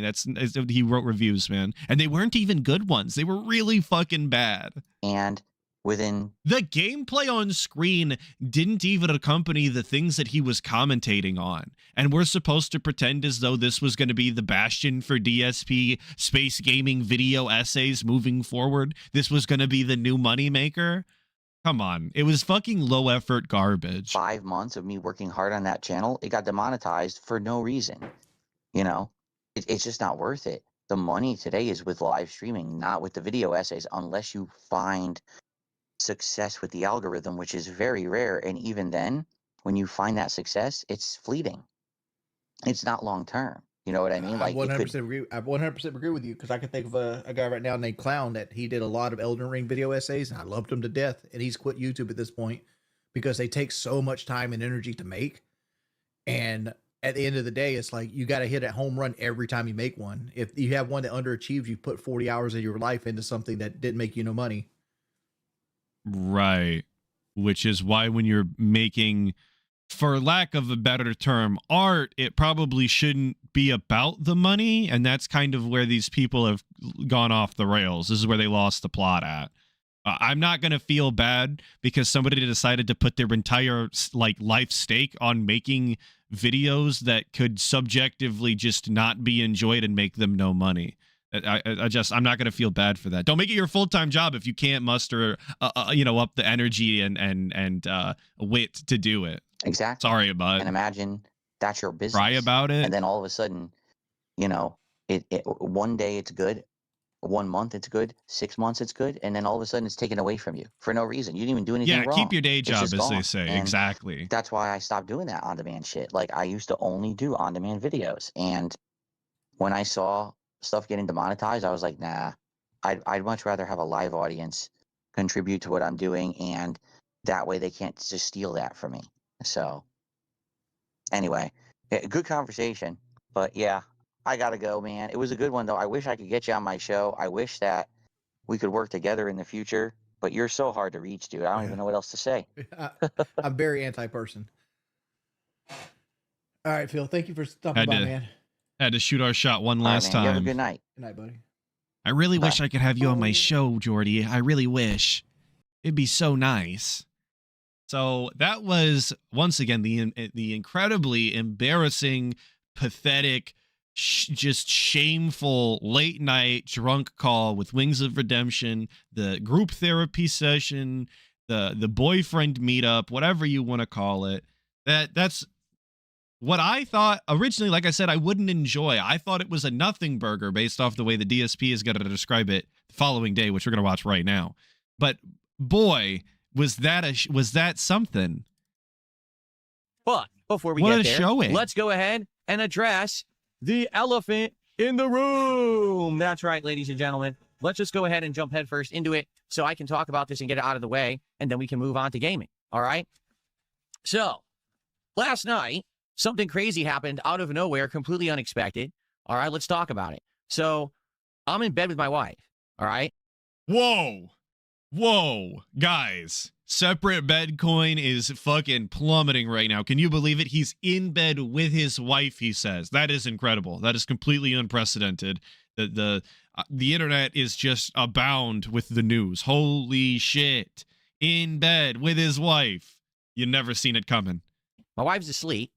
I'm not asleep because I'm more of a night owl. I stay up later. In fact, I've told you guys many times I kind of stay up late, sometimes doing work, just sometimes relaxing. Yeah. And like when you message LTG Sweet Nothings at about the same time that you were calling Wings. It's almost like he's got internet boyfriends on the mind late into the evening, a few drinks in. I wonder why that keeps being the case. Very odd, very peculiar. just so happens that Very coincidental. I am just on the internet, on YouTube, and in my recommended, I see a video. It's Wings of Redemption. He's actually streaming, but it says he's playing Arc Raiders. And I'm like, wait a minute. Wings of Redemption is playing Arc Raiders. He doesn't play Arc Raiders. He hates that game. He detests that game. So I know that something is up. All right. Like I said at the beginning of the call, very odd. We've already overstepped our fucking boundaries here. What benefit is it to DSP to get in there and start questioning what video game choice fucking Wings of Redemption is making? This is just so weird to me that he would get involved at this point simply because he's playing Arc Raiders. Who gives a fuck? That is such a nothing detail for him to like clutch onto and make a whole thing out of. Oh, it's so weird to me. So I clicked on it. Maybe I shouldn't have. Maybe I should have said, I'll have some self-restraint. Let's not do this. But I clicked on it, okay? So I start watching Wings stream.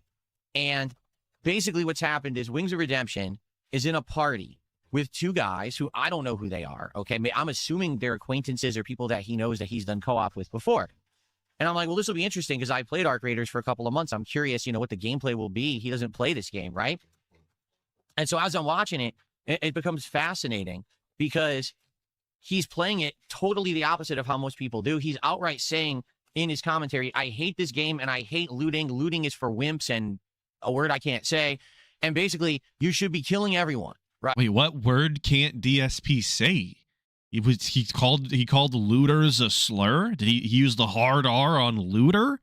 DSP's okay with saying retard now. What did Jordy say?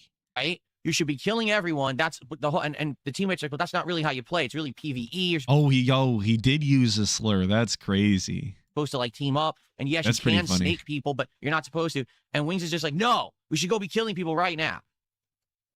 Which, by the way, is a fine way to play the game. And honestly, I find more respect in that. And I think it's weird that DSP is calling it out as being not the way to play or whatever. That just doing the PvP aspect is actually the wrong way to play, according to DSP. So it ends up being this crazy stream of him teaming up with these guys, right? I watched it for maybe like 15 minutes. And then all of a sudden, as I'm listening to the stream, I realize something's up. Oh, so did he say 15 minutes? Teaming up with these guys, right? I watched it for maybe like 15 minutes. That's such a long amount of time to watch somebody for no reason. You know, you get what I'm saying? Like, you randomly click on a stream that you're not actually interested in watching. You watch it for 15 full minutes. And then all of a sudden, as I'm listening to the stream, I realize something's up because the commentary of the guys, I started noticing that the things that they're saying is kind of like sneak disses. All right. Like they said to him, what's that meme? It's a countdown. It's like 14, 13, 12 times or something like that. That's a detractor meme against Wings. I don't even know what it means, but that's a detractor meme. Okay. One guy literally. I don't know what it means, but I can tell that it's got a negative aura to it, Wings. You should be careful.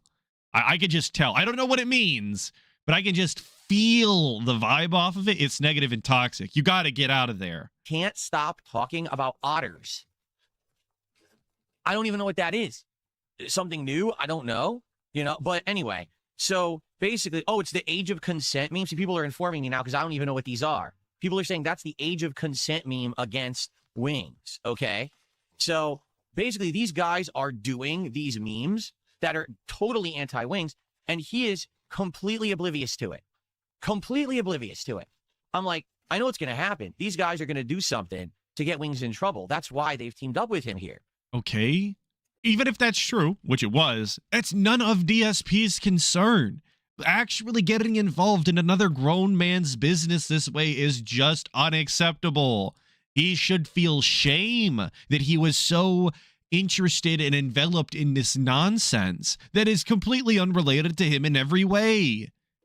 So I'm basically trying to now type in chat to tell Wings, hey, Wings, FYI, this is a problem. These guys, I don't know who they are, but literally every other word out of their mouths is a detractor meme at this point, and you're not catching on. They're going to do something. Like, this is some kind of a setup, right? I go to type in his chat, and it won't go through. Yeah, like, you're fucking banned. It's going through, but it's not going through. And I'm like, what is happening here?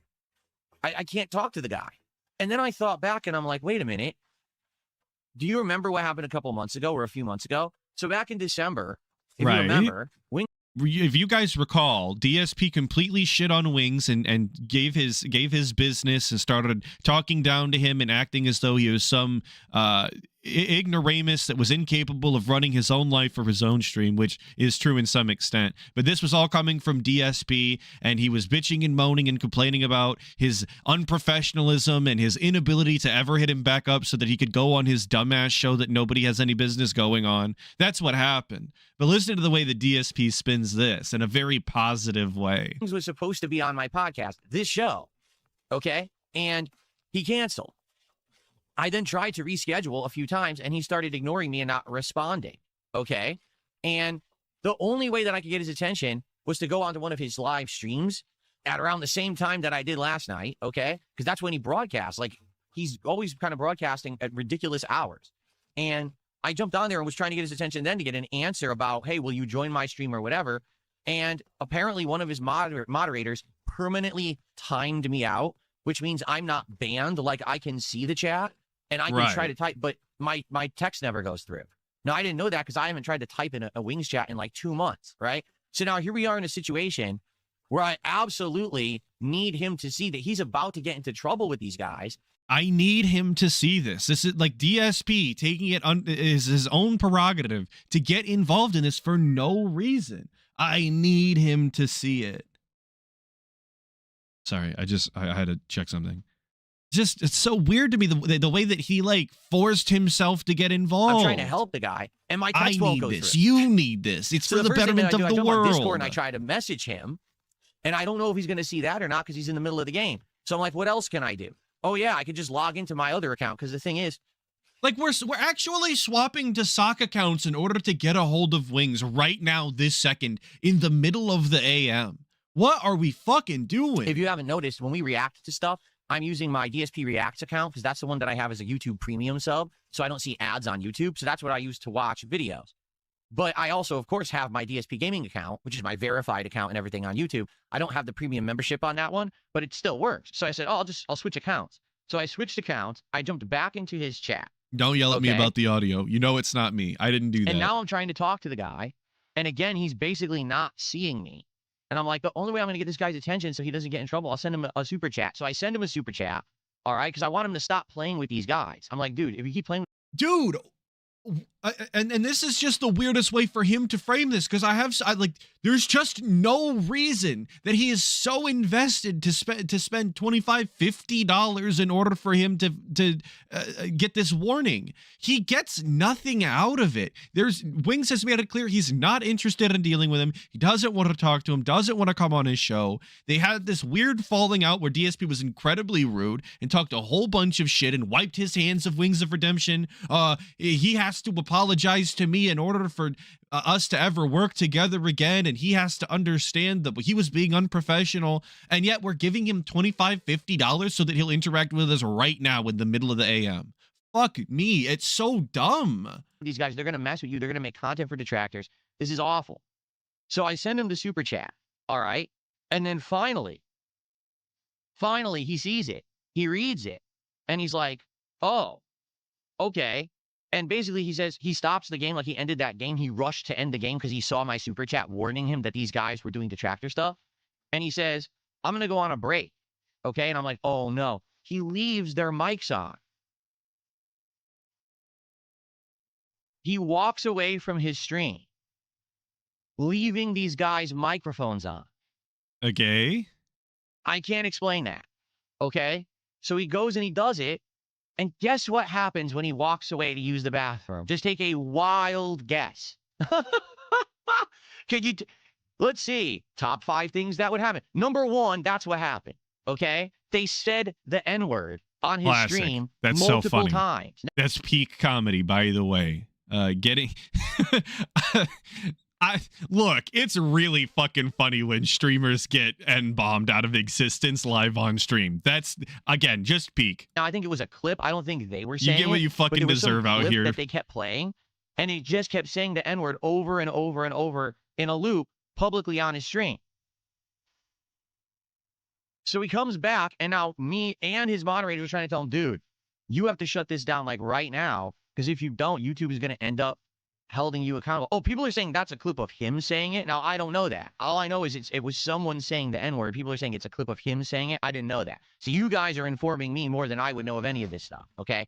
So basically, I'm like, you got to shut this down, dude. You got to shut it down. You got to quit playing with those no good, do nothing boys, Wingo. Come on. They're nothing but trouble. Look at what's happening. You got to get rid of all the evidence right now. Wipe it clean. Trouble if this is on your channel. So he did. He shut down the stream. He deleted it. He restarted the stream. And basically, I was in chat and I was, talking to him. And then he called me on Discord. Now, I was not expecting that at all. Like, I was intending to just maybe have a chat with him in the chat for like a couple minutes, 30 minutes, maybe just talk and see how he's doing and see what just happened. Like, who are these guys? Why are they messing with him like that? He wanted to do a 30-minute investigative segment via chat. That was his expectation. He genuinely thought that, like, even if they didn't do the call, that's still a very weird expectation to have, that you're going to derail the Wings of Redemption stream for 30 minutes and look into these people and figure out why they were trolling Wings. What a waste of time that would fucking be. You're going to get what? A username? And then you're going to move on positively. And he calls me on Discord, all right? I shouldn't have answered because it was the middle of the morning, right? So what I did is he's called me on Discord. I got out of bed. I came in here and I answered his call. And we talked for like 30 minutes about everything. We talked about these guys who were trying to mess with him, and he thought that they were his friends, and because he had done co-op with them before. And I'm like, dude, they're not your friends. This is the same as your other co-op buddies, and people are trying to bait you all the time. And we had a long conversation, probably like 30, 40 minutes, I would say, about a million things. It's like 45. So that's that. That's what happened. And then basically what happened was, as we were talking, my wife woke up. You notice how he completely skipped over the entire conversation and the fact that he was whispering like Sweet Nothing style, that he was either drunk or talking to him in his Jasper voice. I mean, either way you cut the mustard, it's kind of odd. We're going to completely ignore the fact that DSP isn't going to acknowledge the fact that he's incapable of having a fluid conversation that moves from one topic to another in any sort of cohesive way. We're ignoring the fact that we were talking down to Wings the entire time and trying to give him advice on topics that we know nothing about. All of that, and this is why I thought that the phone call was a nothing burger, because this is the way DSP describes it, and I'm like, oh, pretty standard, whatever, we'll just move on. I guess I should have known from the amount of time, 30 to 40 minutes, that it was something, but the way that he's underselling it is insane. And walked across the house and opened the door and said, "You're being insanely loud over here. Why are you doing this in the middle of the morning?" And rightfully so, she has the right to yell at me. I shouldn't have done that in the middle of the morning. My fault. I already apologized to her. I shouldn't have done that. She has the right to sleep just because I'm more of a night owl and I stay up later, and she goes to sleep earlier than me because she works earlier. Right. It's messed up that I should have never taken the call. What I should have done was denied the call and instead said to Wings, "Hey, I'm not going to take your call, but we can talk in chat because my wife is asleep next to me here." But I didn't do that. Now, I'm not saying that DSP should have been discourteous to his wife, who does actually go to a job, whether it be like menial retail or not. A job is a job, not like what DSP does. But he is the breadwinner. He does pay the bills. Whether you like it or not, DSP makes the most money in the household, and the bills get paid through what he does. If he wants to wake up at 2 a.m. and fucking whisper into LTG or fucking Wings of Redemption's ears for an hour, 2 hours, I honestly think that she should just deal with it. Like, he shouldn't be loud about it, but he's also kind of working here. So I don't know that you can really ask him to not do it, if that makes any sort of sense. But I guess he was being loud, and it is incredibly funny to see the way that he instantly rolled over and turned into a baby man. It's my bad, baby. I'm sorry. I'm so sorry. Like, actually like a beaten down dog, the way he just rolled over instantly in fear for his life. Okay. So basically, I'm using DSP's definition of work. Yeah, I am. Across the house. Yes, we're talking about DSP. You know what I meant. You know that this isn't a real job. And came into the office to talk to Wings because I didn't want to wake up my wife, and then I ended up waking up my wife because I'm an idiot.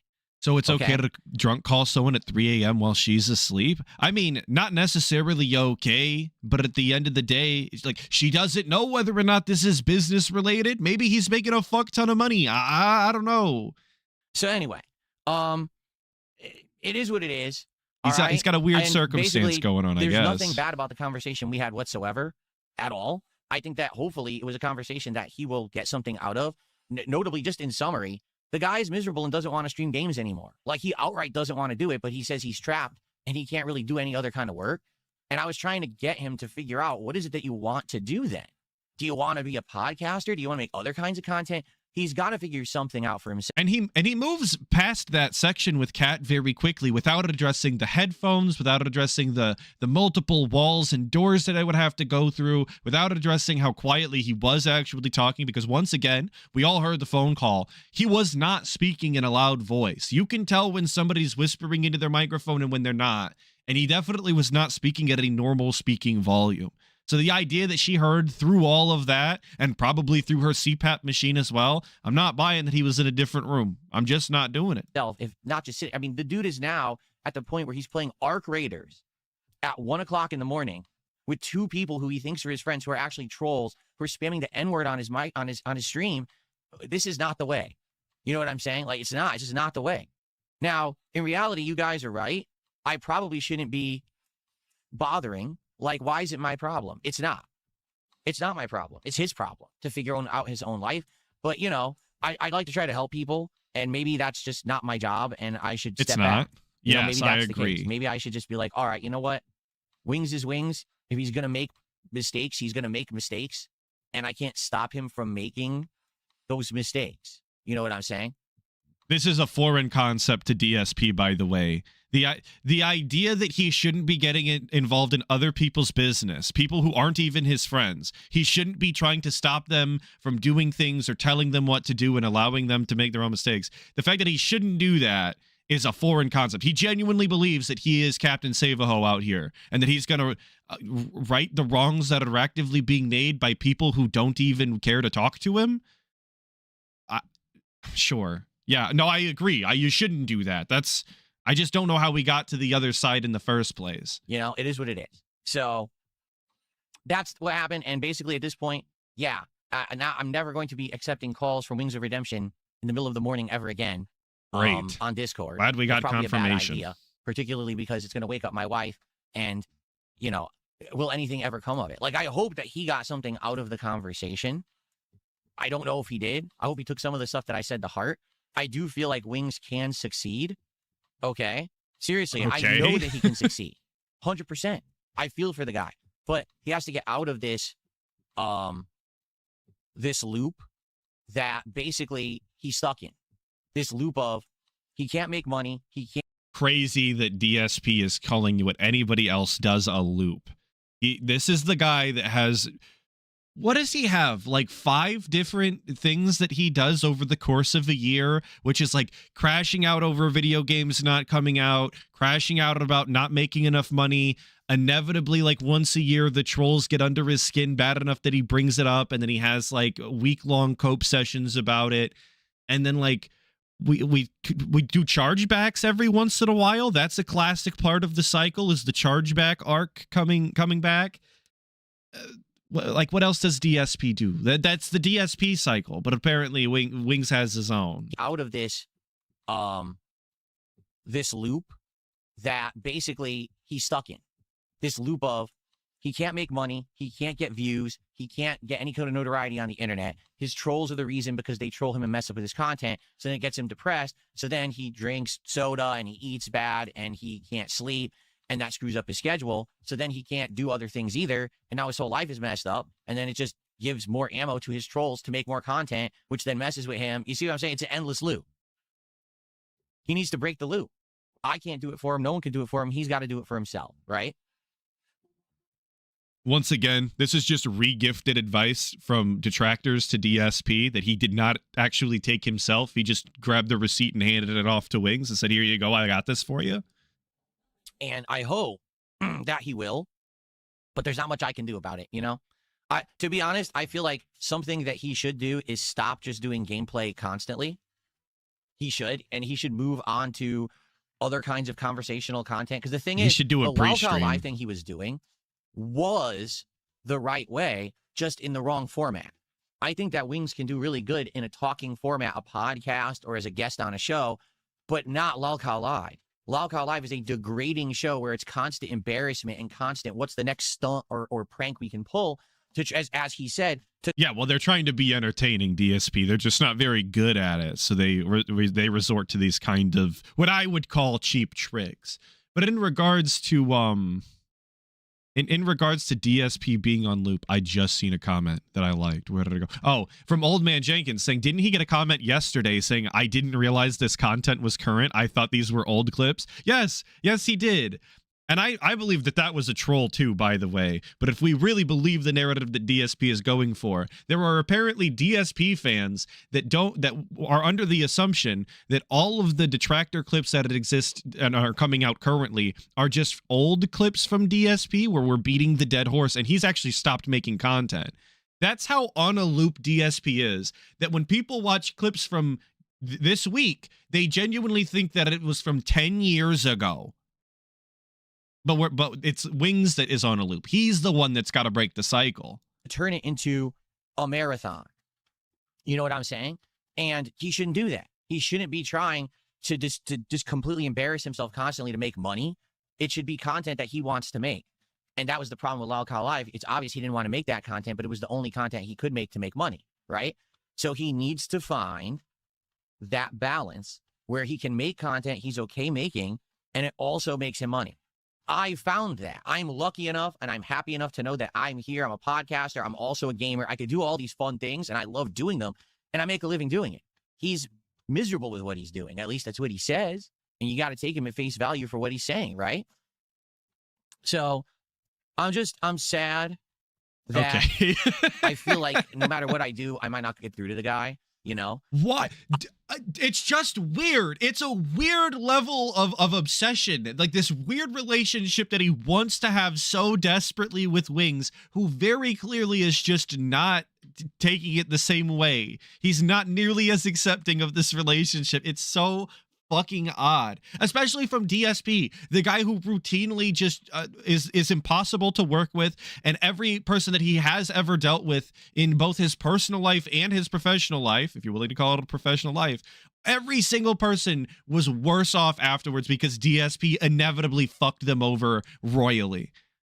But he wants so desperately to be Wings' friend. It's odd. It's so weird. It's off-putting. I'm not saying that I would be the guy to do it. Like maybe every once in a while I like him on my show as a guest, but I don't think that I could run a consistent show with him because, again, He really doesn't wants to have any fist set Wings' schedule. He doesn't ass? have any Probably. I agree. consistency. He says he hates that. So I don't know what else I could possibly do. You know what I mean? Like, what else could I do to help the guy? I don't know. I mean, but basically, that's what happened last night. All right. And I wanted to talk about it this morning so that you should know exactly what happened. All right. There you go. That's what happened. I was insanely loud and I disturbed my wife and she got upset with me, and rightfully so. She should have gotten upset with me because I shouldn't have had that conversation at 1 to 1:30 or 2 o'clock in the morning with how late it was. Like I said, I was watching his stream and then got caught up with what was going on, trying to help him. And next thing I know, here we are having a conversation on Discord that we shouldn't be having that time of the day. Right. So The DSP's inhibitions were altered. He was incapable of making the correct decisions. I wonder what the real cause of that is. Is it because he's late and he's sleep deprived? Is it the liquid courage that he's sipping on? Is it because he was overwhelmed with sexual style emotions for his boyfriend as soon as the call started ringing through? Like, what was it that made DSP make the bad decisions to go and talk too loudly on the phone in the middle of the AM? it is what it is. Enjoy, because it's already on the internet. I'm sure everyone's clipped it and put it all over the place. All right. And that's that. Okay. Someone also tipped $2, says, well, now you at least prove your detractors wrong about your wife leaving you. I hope you and Kat patch things up afterwards. Yeah, it was no big deal. Basically, it hung up. I said, I had to leave to Wings. Got back into bed, and I typed the Wings chat one more time, said, sorry, I had to go, Yo, he couldn't even just get off of the fucking phone and be done with it. He doubled back to type in the chat and reconfirm that he got yelled at and told to go to bed by his mom wife. What the fuck are we doing here? Just stop talking. That's so, it's just, there's, again, just so many details that never needed to be said and confirmed, but he's doing it here for us anyway, because he just has no shame.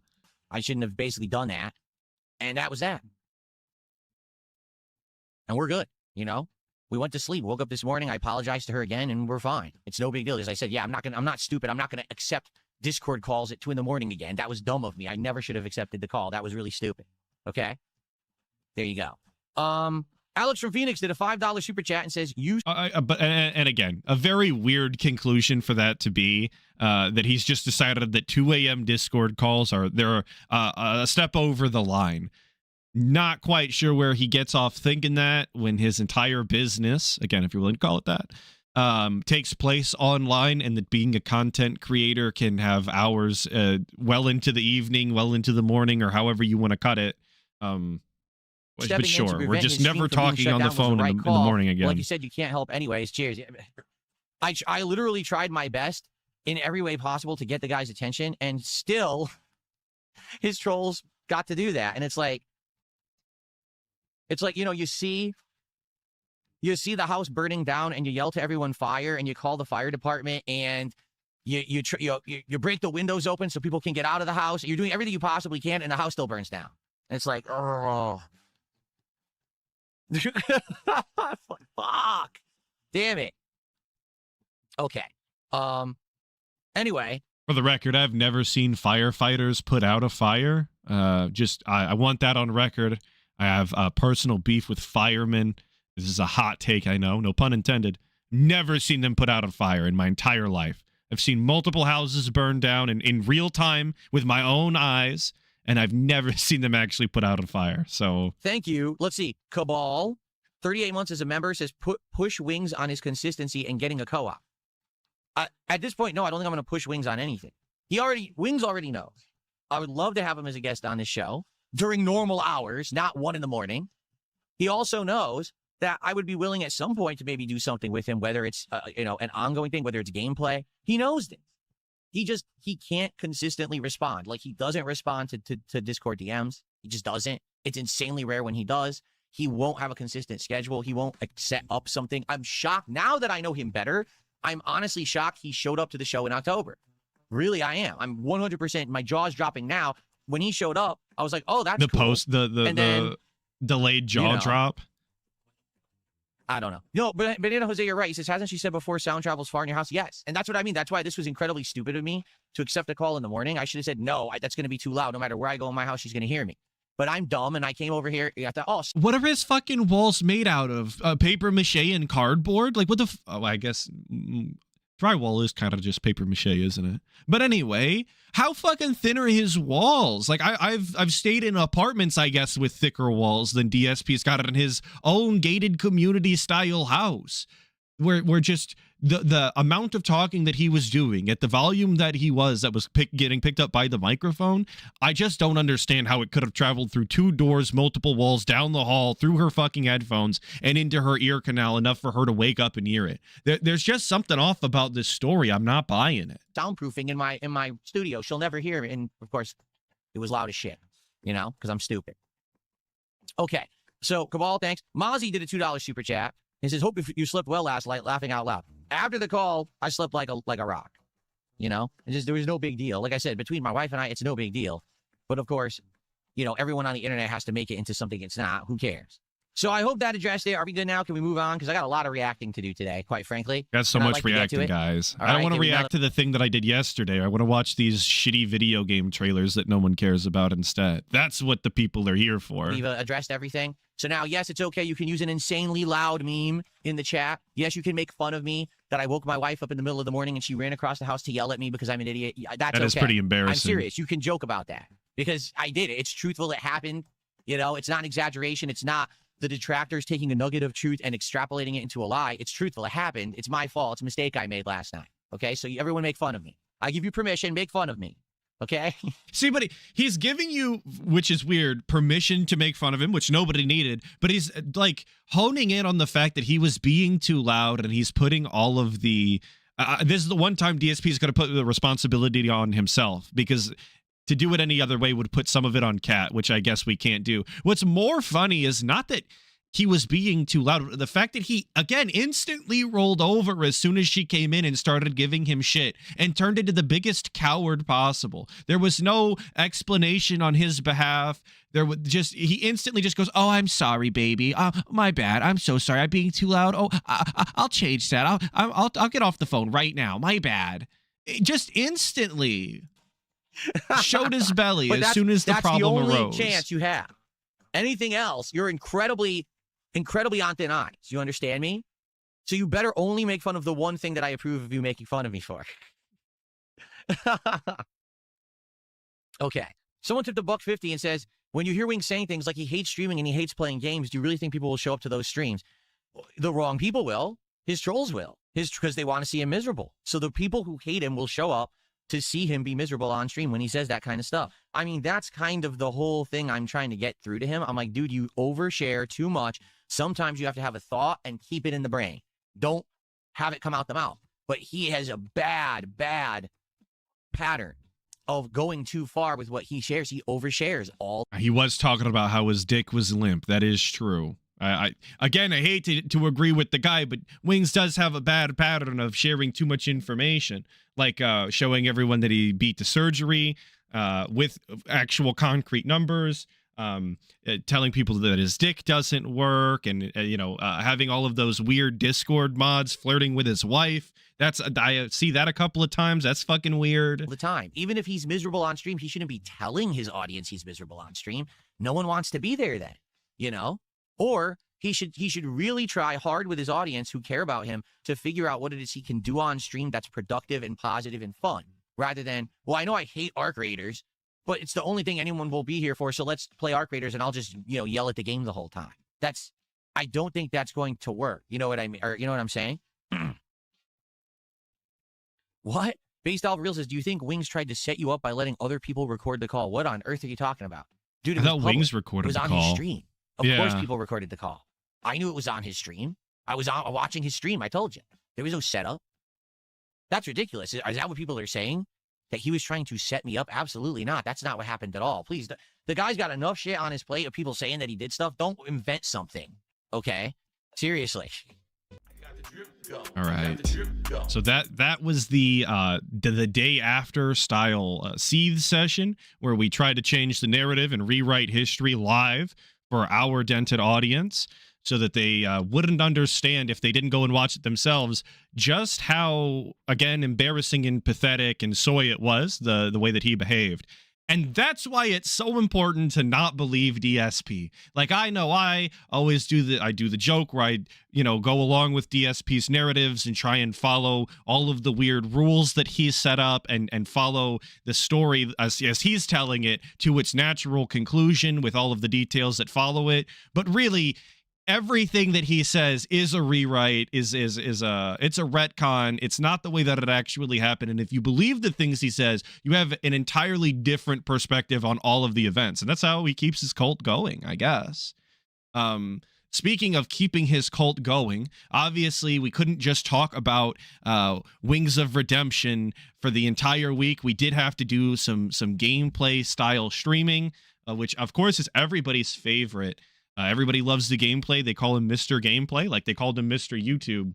And the new hotness for this week was the virtual boy, which of course was kind of, I'm going to call it a scam. I wouldn't have purchased it. I don't think it would be worth my money, but I think that about a lot of Nintendo products, including entire consoles and entire franchises that they own. But DSP, of course, fell for it once again, despite being the largest Nintendo detractor that I know of personally. I don't know the guy, you know what I'm saying.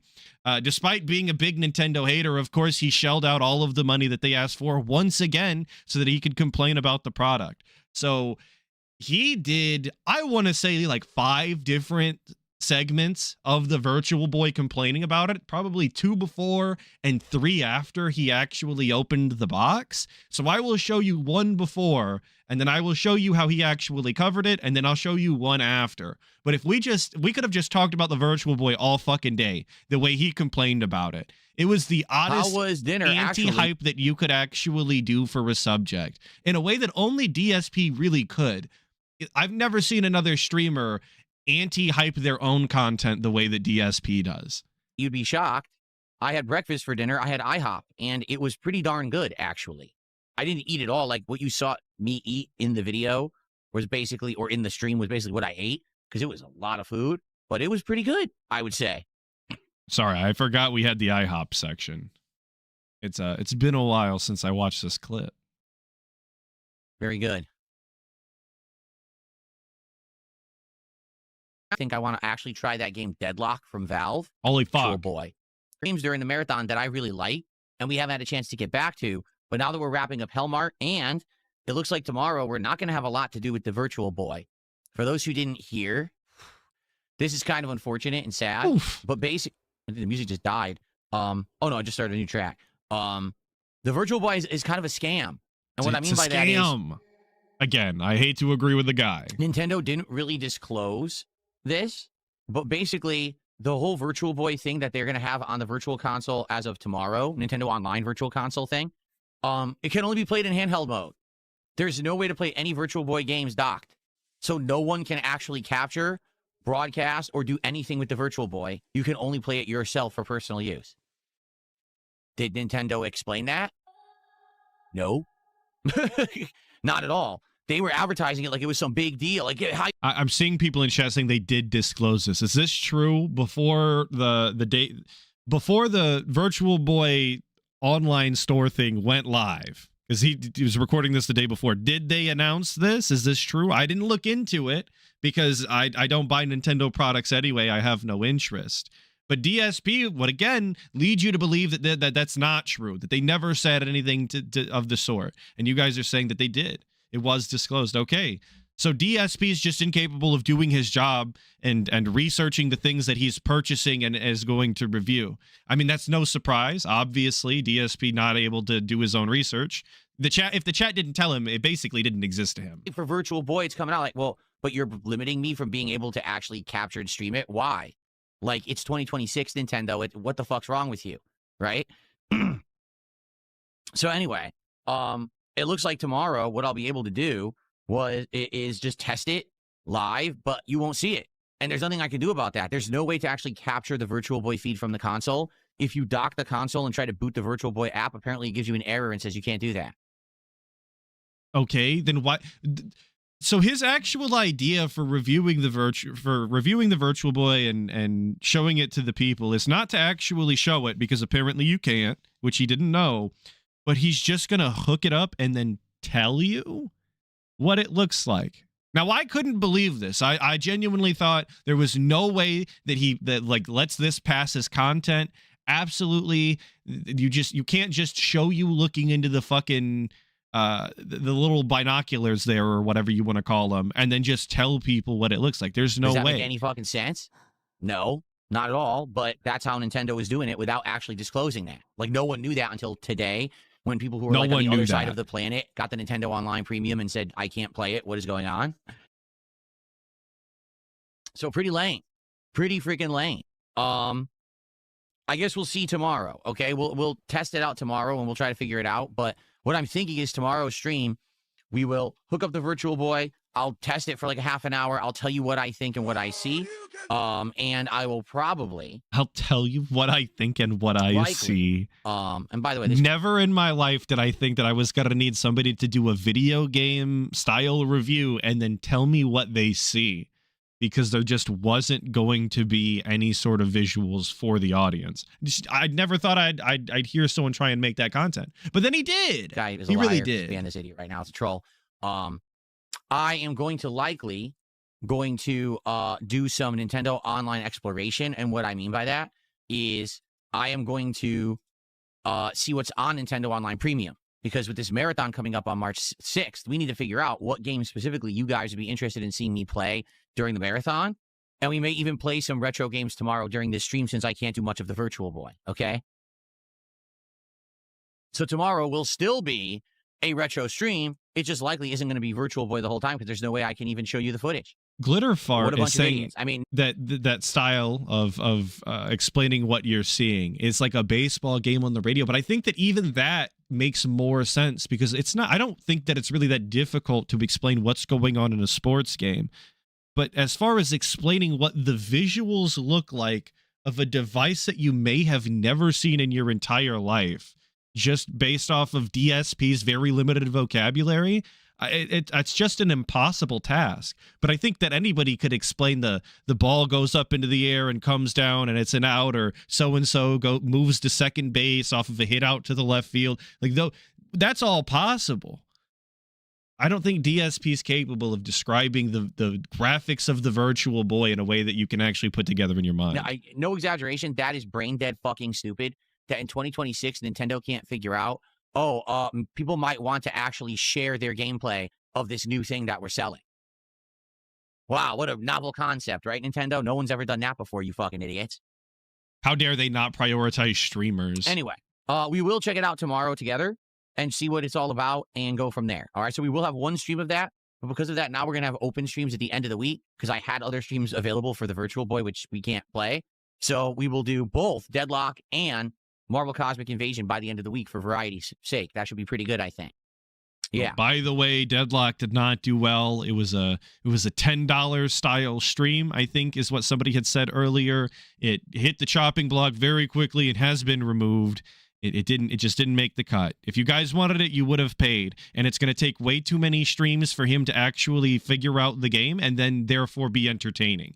The expectation that he wants you to have is that when he plays a new game or a genre he's not familiar with, that you give him 3 separate sessions of gameplay, which are hours long, in order for him to start being entertaining. Because he's incapable of doing it while also learning the mechanics. That's, I think, an insane expectation for an audience to have. Good evening, stepdad. How you doing? No, you can't. You can't even output the Virtual Boy signal to a TV. You can't output it to anything. You can only play Virtual Boy holding your Switch 2 in your hands or putting the Switch 2 inside of the Virtual Boy dock. That's it. If you connect it to a USB at all, the video port, it shuts off. It says, oh, can't play Virtual Boy. That's what people are saying anyway. We'll know tomorrow when I go to do it myself, but that's what I was told this morning, that people who are on the other side of the planet, who are ahead of us by over 12 hours, tried to do this, and they're being told, shout out no, all the people in the future. So there's actually no way to capture or stream it whatsoever. Okay. Yo, the people in the future could tell us about how the Virtual Boy works, but they couldn't tell us from the future about 9/11. Let that sink in. I'll never forgive you New Zealanders for what you've done. You had the power and you squandered it. It's fucked. It's twisted.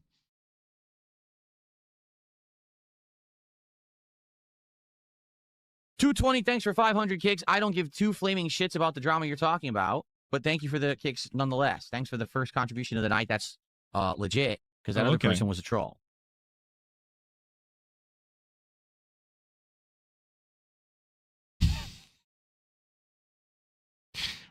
He's not very happy either. I don't even know what drama 220 was talking about, but apparently it was pretty bad. Okay. Get him out of here. Ban world.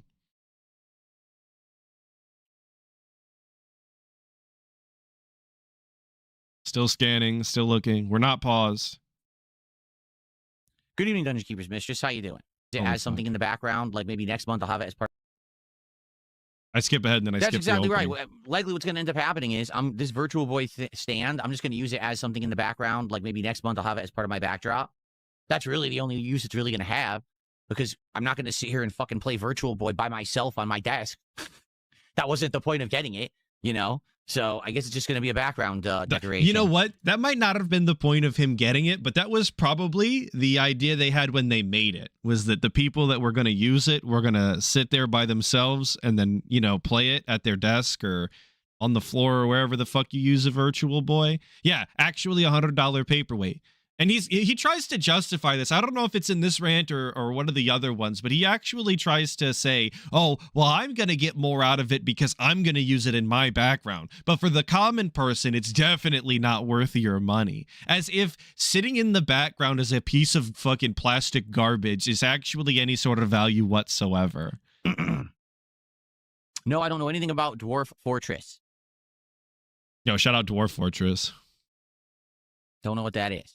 I know it's a game. That's about it. I never played it. Don't know anything about it. I've had one successful run in Dwarf Fortress, and I don't know that I'll ever be able to do it again. Too busy playing RimWorld. That doesn't work, Justin. If I use, he says, position a webcam in front of the virtual boy and broadcast that. How would I see it and play it? I want you to think about what you're saying. So I take my Switch 2, I put it inside of the virtual boy right here. It's got two eyepieces, right? Right. You want me to hold up the webcam in one hand to the one eyepiece. You want me to look through the other and play the virtual boy. How is that going to happen? Exactly. Well, it's not possible. I've definitely seen people show off, like with VR headsets or whatever. They take the camera and they show you through the eye lens, and then they do something, like they play the game. Now, I don't know what they're looking at, but it's definitely been done before. There's got to be a way, but okay. Yeah, Thank look you, at Shock. OBS. Shock That's $5 probably the super chat answer. Says Nintendo is never held accountable for sucking. No, it's sad. Shocks. Nintendo is one of the companies that they do get criticism. They do. Like, they get criticized, but never do they change because the customer base never actually punishes them, if you know what I'm saying. So, for example, when the Wii U came out, okay? Right. And everyone said, wow, this console sucks. We're not buying it. What did they do? What did they say, DSP hey, do? Nintendo, do much better, or else we're not going to buy your product? No, they ran out and they bought millions of dollars of the stupid little amiibos. Oh, okay. My bad. DSP didn't buy amiibos. He just bought every game that came out for it so that he could stream it or so that he could make videos on it. My bad. I forgot. He didn't buy all the amiibos, I guess, to be fair to him. Nintendo lost on the console, they made insane amounts of profits on tiny pieces of plastic and ended up a net winner in that console generation. It makes no sense that people did that. They're just stupid, but they did. Then people complain massively about how every Pokemon game looks like shit. Why does this game run like crap? I don't get it. Why can't Game Freak optimize Pokemon for the console? And then the sales numbers come out, and it's always the record-breaking sales Pokemon. Right. Why did you buy the game in record numbers if all you did was complain about its performance? What you're doing is you're enabling... What's crazy, though, is I've never heard anybody actually complain about the way that Pokemon games run before DSP did. So I don't know that anybody shouldn't be buying Pokemon that usually does. They, for some reason, they're always satisfied with the game, which whatever. But DSP is the one that I know has this complaint, and yet he still buys every single fucking Pokemon game. How long did he actually play Pokemon? And yet here he is talking about how nobody should have even have fucking bought it if they weren't satisfied with the game. It was like 6 goddamn months worth of Pokemon, I feel like. Bad behavior. If Nintendo would not have their bad behavior rewarded, they would stop the bad behavior. But instead, they get rewarded over and over and keep doing the bad behavior. Pretty stupid, huh? Other companies crash, burn, and fail. Other companies go out of business and have to lay off all their employees. Nintendo, they make money no matter what they do. Like, literally, no matter what they do, they're always making money. And hey, everyone. A lot of it is coming from DSP, mind you, because it doesn't matter what game is coming out. It doesn't matter what scam accessory that they're fucking coming out with. DSP is going to purchase the game console. Jesus Christ. He's going to purchase their fucking gimmick. He's going to give them money for Nintendo Online. He has to cash in on the nostalgia of the retro or whatever. He gets suckered into it far more frequently than I think a lot of people actually do. We would love a Switch Pro that has a higher resolution screen, a more powerful graphics card so that our games will run with better performance. I don't know anybody in real life with a Switch 2. And for goodness sakes, Joy-Cons that are improved that don't have stick drift. How does Nintendo respond? Here's the Switch OLED, which literally has 0 of the features you wanted, but is more expensive, and everyone ran and bought it. It's got a nice display. So why would Nintendo improve?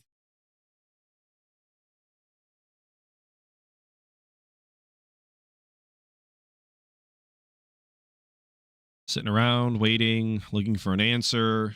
Guys, please agree with me. I'm not mad at Nintendo. I'm mad more at the situation that Nintendo seems to be immune while everyone else who fails gets punished, right? Like, take a look at all these companies that are coming out with games that are so lackluster and shitty, and the games fail, the companies go out of business, all the employees get laid off, right? Even other big companies, look at Ubisoft, look at Bethesda, they're having flop after flop, right? BioWare. Now, And he hates this, by the way.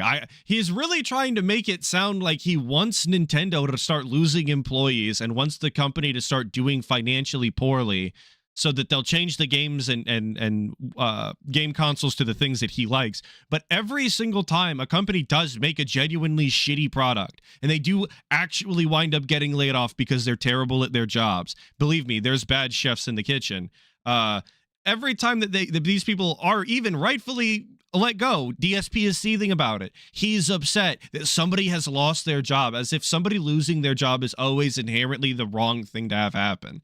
Some people aren't cut out for the jobs they fucking do. out with Dragon Age Veilguard, they're all failing because their But games DSP's suck, always right? angry about Nintendo it. He's pitching comes it out now. with a new console with a lackluster launch lineup, bait and switch games, overpriced games. They sell accessories that don't actually do anything and are massively overpriced, and they get rewarded for it. Everyone else gets completely called out, decimated, but for some reason there's this rabid fan base of Nintendo fans that are just so eager to consume Nintendo, even if it sucks, that Nintendo never improves. Generation after generation after generation, it's exactly the same behavior from Nintendo because never are they held to task for their mistakes and failures. So they will never improve. They'll always be the company that screws you over. I can't believe Nintendo sold boxes of cardboard called the Labo for hundreds of dollars. Why wouldn't they? I can't believe DSP did giveaways where he gave out empty fucking boxes for video games. That's crazy. Bought it.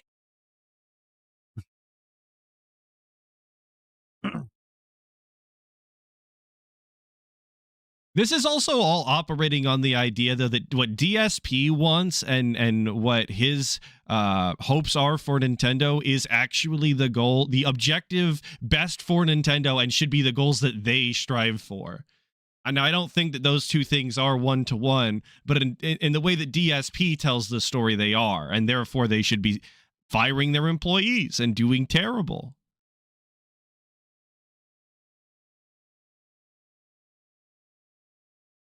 Okay, we're sitting around, we're waiting. You guys are pretty bad. you guys are comparing selling names in Pokemon for $20, song, isn't it? We all know what it is. It's Black Definitely Sabbath. more of a scam, actually. It's a Black even Sabbath the ripoff, cardboard. really bad. At least with the cardboard, you had like a material in your hand. It was physically there. You owned a thing. $20 to name an animal in a playthrough that nobody will ever see again. Yes, I buy all this stuff because I'm here to show you It's like a the Hogan. value behind it and review the content because that's my job. You're aware of this, right? I'm not just a casual gamer. I make a living doing this. When you say something like that, you show your retardation. You show how fucking mentally slow you are when you say dumb shit like that. I'm the person who covers that and tells you it's a bad value. That's also like saying, oh, well, you bought Crizzle and the game isn't very good, so ha ha. No, I bought it so I could tell you it's not good. So you don't waste your money buying it. That's the It's for me, the special snowflake that I am DSP. Of course, I get to purchase all of the things and I get to consume and have all of the stuff. But I'm going to tell you that you shouldn't continue to support them, even though I myself am doing it all of the time with no stop. Of course, obviously that all makes sense. DSP is a unique style individual. point of someone He's got like a me unique who set of covers games for a living. circumstances, being How a do you not lolcow on the understand that? internet. Like, you're that slow, huh? That also implies, though, that he has to be the one to show these people that they shouldn't purchase these systems or these games or whatever. That the 100 people that he does genuinely have watching him that might actually care about his opinion in an unironic way, those people would not find this information anywhere else on the internet, that the product is not good and they should save their money. Nowhere, no other piece of content would take their time up and give them this same information had he not done it himself. That's genuinely what you have to believe in order to believe that it's mandatory that DSP show this to people. He has to purchase this shit.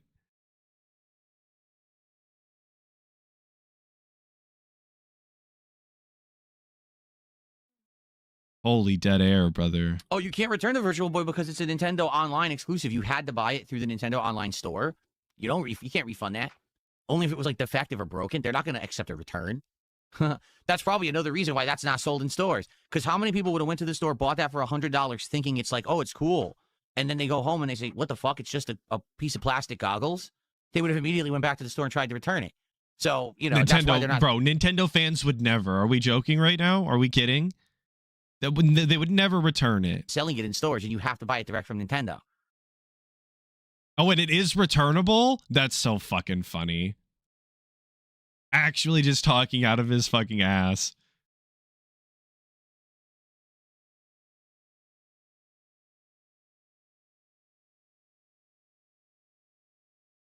Okay. Okay, so we're going to start with Hellmart in just a couple of minutes here. All right, we're going to finish the game and see how it ends. Since there's probably going to be extra time, we'll probably do like a Chill with Phil hangout after the fact. Now, if you have really enjoyed the level of indie game commitment that I've had so far this year, the fact that every week we're playing new games, we're trying new going things. into a classic bag. Fuck. Okay, we're moving on. So that was the one of the 2 or 3 anti-hype Virtual Boy segments we got. Now, obviously, we know how this went. We know how DSP sat there and described it. If you haven't seen it, I'm not going to play the full thing, but we'll play a couple of minutes here of DSP's great coverage of the Virtual Boy. Jam begins. Here we go. Press the A button. All right, cool. Oh, boy. So. Mind the audio. Wow, it sounds like shit. IPD. Not my fault. Oh, God. So here's what I'm seeing. It's Mario Tennis. It's Mario and Luigi standing on your side of the court with their backs to you. And then in the background, you've got Donkey Kong and Yoshi. In the background, also, there's the Mushroom Kingdom. And then there's a sign. It's got Lakitu holding a sign that says Mario, Luigi, Yoshi, and Donkey, and their score. Okay? At the top of the screen, it says Modify Interpupillary Distance, IPD, so the 3D... And please notice, for all of my audio styles that don't have the screen up, the fucking camera is constantly, like, going in and out, trying to figure out what to focus on. It's very jarring. It's... visuals appear clearly. And by just pressing the dumbest left and right concept for D-pad, content, if you it ask adjusts me. the IPD, or interpupillary distance. I know, this is crazy. So, the problem already, I can tell you, the only way that I can read the entirety of the screen is to have my face, like, crushed into the Virtual Boy. Yes. And even then, I can't see it all. Like, I'm not kidding. I have to look, like, move my head up and down to see the top and bottom of the screen. I can't actually just see the screen. It doesn't, like, no matter what, I can't see the entirety of the screen. It's kind of like being in an IMAX theater, but you can't see the whole IMAX screen. You have to move your head and look around. That's exactly what this is like right now. Okay? All right. I think you guys get the point here. I think you can understand the problem, that this is not good content, that this is a terrible way to do this. Now, the entire internet seemed to agree. I'm going to chalk up everybody into the same camp here. But people said this was shitty. They posted it on Reddit. It got a bunch of views on it. So obviously this was brought to DSP's attention, and we had to seethe about it. Because just being made fun of on the internet, even though we don't care about the trolls or what they have to say, gets under our skin very easily. Yesterday's stream, where I covered the launch of the Virtual Boy in 2026, how I covered it, how the internet responded to me covering it, and whether or not it benefited me. Okay? For those who don't know, I don't know how you don't know, because apparently everyone on the internet heard of this. Yesterday, See, that's what I said. Everybody on the internet. The new Virtual Boy's launch that Nintendo is selling on their website for $100. You need to be a Nintendo Online subscriber to buy it, and it's a $100 plastic stand with 2 red lenses in it that you put your Switch 2 inside of to play Virtual Boy games. Right. It has no other value whatsoever. It's not a standalone console. Make sure that you get DSP his Fell For It Again award. He's got a lot of these, all coming from Nintendo. It doesn't do anything. It doesn't have any electronics in it. It's just a piece of plastic, okay? Always disappointed with what they make. Continues to purchase. Yesterday, I fully investigated it, showed you what it looked like, okay? The problem is, in all of their amazing wisdom and planning, Nintendo made it so that if you use the Virtual Boy app on the Switch 2, you cannot capture, stream, or make any content out of the games. Because when you open the Virtual Boy app, it says you can't dock the Switch 2. Hence, you can't get any video out of it at all. So not only did they make this an incredibly pricey endeavor to play, because you need to buy either the $100 Virtual Boy unit or the $30 cardboard box with lenses, and then get the $50 a year Nintendo Switch Online Expansion Pass subscription, then you also can't make any content out of it either. He was already in too deep, if you ask me. For somebody that holds the opinions on Nintendo the way that DSP does, the idea that he was willing to spend $100 to play Virtual Boy games, a game system that was notoriously terrible and nobody enjoyed, and then also sign on for the $50 yearly subscription to Nintendo Plus or whatever the fuck they call it, like he's already in too deep for him to justify all of the things that he normally says. And then to make it the biggest deal that you can't record the content, that you can't even stream it. What a niche problem to actually have. The vast majority of people that are going to purchase the Virtual Boy are not content creators. So what fucking difference would it actually make? So I said, it's "To so hell with all that. entitled. I'm not letting Nintendo screw me. I'm going to make content anyway. I don't care." So yesterday, I sat right here on this very desk with the Virtual Boy on a stand on top of its own box, and I played it for about an hour. I played 2 games, Wario Land and Golf. Okay? Now, when I say I played the games, I mean that. That's exactly what I did. However, you couldn't see it because there was no way to capture it. So instead, I basically narrated the gameplay and told you what I was seeing and told you what I thought about the 3D effects, the feeling of using the Virtual Boy, including was there eye strain? Was I sweaty from it? Did my neck hurt? Etc. Yo, I agree, Sam. An hour is insane. We watched like a minute. I don't think that I could have done an hour of DSP trying to narrate what's going on a screen I can't even see. That's fucked. Now,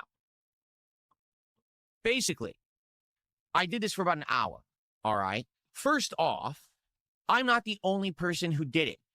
There are other people on the internet who did exactly the same thing, and no one cared. This is...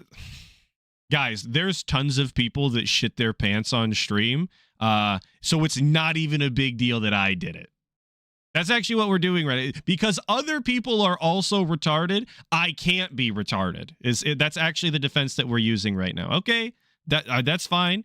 There are other people that jerked off on stream, so I guess it's cool. It's fine. Nobody cares anymore. Okay, sounds good to me.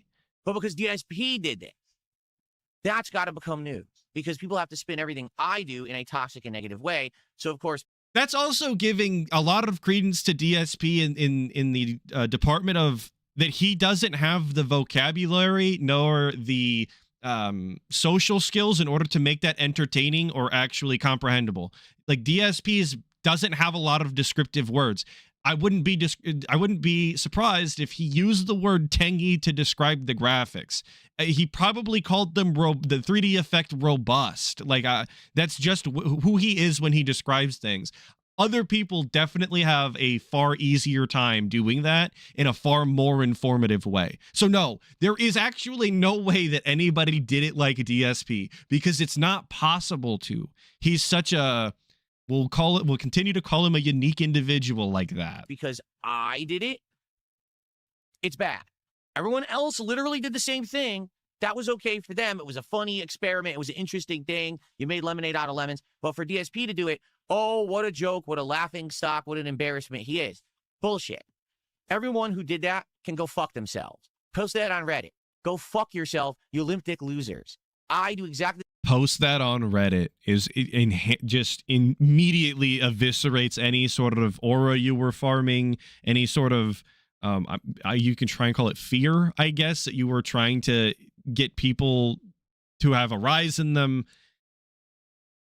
Post that on Reddit. Okay. The same thing as everyone else. I'm wrong and everyone else is right. Suck my dick. I don't care what you say. You're all a bunch of fucking losers, and you're jealous that you sit there looking at clips of me on fucking Reddit and other places all day, and you have to have a miserable life offline, probably in a 9-to-5 job flipping fucking burgers, while I get to sit here and make content for an awesome, engaged audience all day. They like the content, they reciprocate with support, and you sit there crying about your miserable life, laughing at videos of me.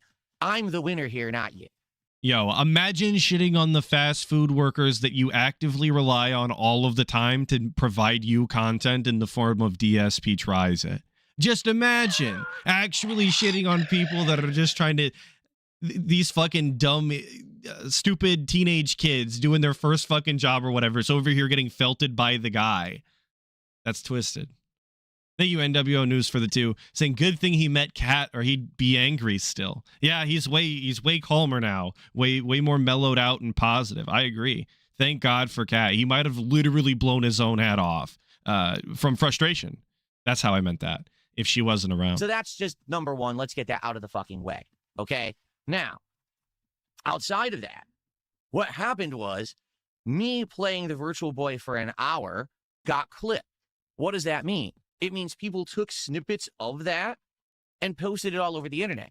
Now, did they give me credit for it? No.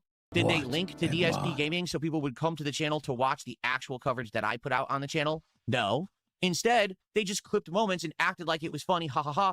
So do I actually benefit from the trolling behavior of people on the internet who steal my content and clip it to make fun of it? No. I thought that he was Mr. YouTube, though. Why would they? If you are Mr. YouTube, right? Or at least were, then why aren't, like, people should just be able to see a clip of you and know that that's who you are. You're DSP Space Gaming. If somebody saw a fucking video of PewDiePie, he's big enough that you would know that that's just PewDiePie or fucking Mr. Beast, even though I don't know anybody that watches Mr. Beast unironically. It's very odd how that happens. That should be the case. They shouldn't have to give you this weird credit, like, oh, the fucking credit to DSP Gaming. And if somebody is really curious, I promise you, in that comment section, someone is specifically saying DSP's such a goddamn idiot, or making some sort of detractor meme that actually uses his name. If you don't know who this is, you can find out. You would have to be an idiot not to. But DSP genuinely thinks people are that dumb, so I guess it all works out if you're as stupid as DSP. Thank you, Peak Connectcumen, for the 5, saying, I'm late to the stream. Did you already make fun of his hoodie? No, I did not. His retro gaming style hoodie that we've got going on here. It's very grandpa coded with the, is that Galaga? Shout out everybody who went to an arcade when you were a kid. You're old. Thank you, Movie Sign, for the 5, saying the only crap thing is Dave, saying other people did the same thing. He can't even name any other creator who'd be stupid enough to narrate this. Yeah, you're right. He did not actually point to anybody that reviewed the Virtual Boy in the same way. He didn't pull up any clips. He didn't shout out any other robust content creators to clear his name. It's Space Invaders, fuck you. He just instantly threw everybody else under the bus and said, no, they're retarded too, so I can't be. As if that's a good defense. This is exactly what I explained. Thank you, Movie Sign, for the 5. Asmongold, that when he reacts to a clip of me from Reddit or from one of my detractors, I literally don't benefit. No one comes to DSP Gaming to check out the content because no one can find DSP Gaming. For 1 month, they did. Right after the Asmongold interview and everyone watched it, they basically came and said, oh, I could find it again, and it was in the algorithm. What the fuck and then what happened is, well, like? it trailed off. Big YouTubers weren't talking about me anymore, and therefore, DSP Gaming went right back to the bottom of the algorithm again, and no one can find the channel. Now, when you search for it, guess what you get? You get my detractors, or you get Not the Reddit my fault. clip. You don't get the raw DSP content here on the channel. You get Raw Phil stealing the content from the channel. Raw Phil shout out. So, let's go. Hence, what I've been saying is basic and simple, all right? Sadly, and I've said this before as well, I've gone into private incognito tabs. I've been signed out on browsers I've never used before. Every time I type in DSP Gaming, his channel is the first one that pops up. Despite all of the detractor content that I watch, despite all of the raw fill, all of the clip channels, all of that, it doesn't matter. If you type in DSP Gaming, it shows up first and foremost. I've never seen it any other way. Sorry. I don't benefit. I'm not buying the fact that DSP is actively being pushed out of the algorithm in such a violent way. I don't believe it. Toxic content. I just don't. I don't. All right? It doesn't help me at all. All it benefits are people who are no-load losers who steal to make their own content. Okay? So I'm not happy that people cover it in a negative way, spin it in a toxic way. Sure, you can argue that it adds some level of relevance because at least people are talking about DSP. Hence, this person who just tipped the $1 and said, do you think that any kind of attention is good attention? It's good to at least be in the discussion. You know what I'm saying? But at the same time, why is it that I was in the discussion yesterday in a negative and toxic way for doing exactly the same thing that tons of people did who cover Nintendo content? Because when DSP does something, and this goes for pretty much any time he does anything, But if he does something even in a similar way to the way that other people do it, he still managed to be the worst at it. He still managed to have the least liked personality. He had the dumbest commentary, the stupidest ideas and conclusions. He's just not likable. That's why he always gets picked on for doing things that are similar to what other people do. They're just more likable than him. Some people call it pretty privilege. For DSP, it's more of a social thing. He just has a bad personality. It was okay for everyone else to cover the Virtual Boy the way that I did. They were all right. In fact, my coverage in a lot of cases looked better, sounded better, because I got a better setup than them. You could actually see me playing it at a really good angle, good HD coverage and everything. Well, that was a good angle? Okay. I can't imagine I wish he would have showed somebody else's footage. He would have shouted out somebody else's channel. If that was the best angle, that looked better than anybody else doing it, even though it was zooming in and out, trying to focus on him. And it was, staring into the side of his temple, a little too close, if you ask me. That was the best? But I'm the Joker, right? I'm the clown. But they're okay doing it. No, the truth is, that's not acceptable. It's not. And if you saw the clips, you're the fucking clown, not me. I'm the one who makes a living doing it. So who's the joke here? Really? These are jealous ass fucking people who just want to act like I'm some kind of miserable wretch who's down on his luck that he has to do this. No, I had a blast yesterday. I want to make that clear. See, but I didn't hear the narrative that anybody was trying to make him sound like a miserable wretch for then having to play with the Virtual Boy for whatever reason. Nobody was saying that. They were saying he looked fucking stupid, that's a terrible way to try and review that product, that it just doesn't make for good visual content and definitely shouldn't have been streamed for an hour. That's what I seen people saying. But he's fucking over here fighting detractor ghosts that are saying that he's a miserable wretch and he's down on his luck or whatever. That's not what happened. No one ever said that. Clear. Covering the Virtual Boy may have been a joke for Nintendo because I exposed how bad of a product it is, right? At the same time, it was incredibly fun to do that. And I love my job. I love doing this for a living. So I had a great time. I will continue to cover this kind of stuff in this way because now I can. In the past, it was, I couldn't get the $100 piece of garbage from Nintendo to cover it because I couldn't afford it. Well, now I can, and I will continue to do this kind of coverage, and my viewers will appreciate it. And I'll explain why. Will they? I mean, he's going to explain my viewers why. Like me doing original stuff. My viewers, and when I say my viewers, I mean the positive people who've been with me all along, or some of you who've just joined me over the last several months and are here in a very awesome and engaging way. You guys like what I'm doing. I know because I've been seeing the feedback live on the streams. I've been seeing the comments and the thumbs up you're giving me, and I've been seeing the support that you're giving me to keep me going. And I really appreciate that. Where is he looking for all that from? Where is he seeing all this robust positivity? Because his like to dislikes aren't great. His view count is plummeting. He doesn't get obviously nearly as many comments as he used to, but those were all negative anyway. But there's not an overwhelming amount of dents on the videos. DSP, this is my favorite playthrough ever. You're such a cool guy. I love all of the stream upgrades you've been making. I don't see any of this super positive support that he gets from all of these people. I mean, fuck, they can't even come out and defend him when he has documentaries coming out about him or anything. So where are all of these cool, robust individuals? And I'm going to continue to do this kind of awesome coverage for you. That's very different from the old stuff I used to do. What it is, particularly, is simple. People don't like accepting the fact that DSP is a legit video gaming creator. They've always treated me as a joke. They've treated me as the meme, the negative guy, the guy that did this bad thing and that bad thing. Now I'm actually legitimately covering stuff, like exposing that Crizzle is a super boring game for 3 to 4 hours and nothing that was in the trailer is actually in the early game. Oh, yeah, he exposed that game for being boring, guys. Everybody will be talking about that for ages, how DSP was the lone content creator that brought this information to the forefront, and it completely changed the perspective on the game. As if there aren't other people who are also just playing the game and will allow people to come up with that conclusion themselves before purchasing the game. Or exposing that the actual Virtual Boy is a piece of garbage that's priced $100 and probably cost Nintendo $15 to make, and they're ripping everyone off.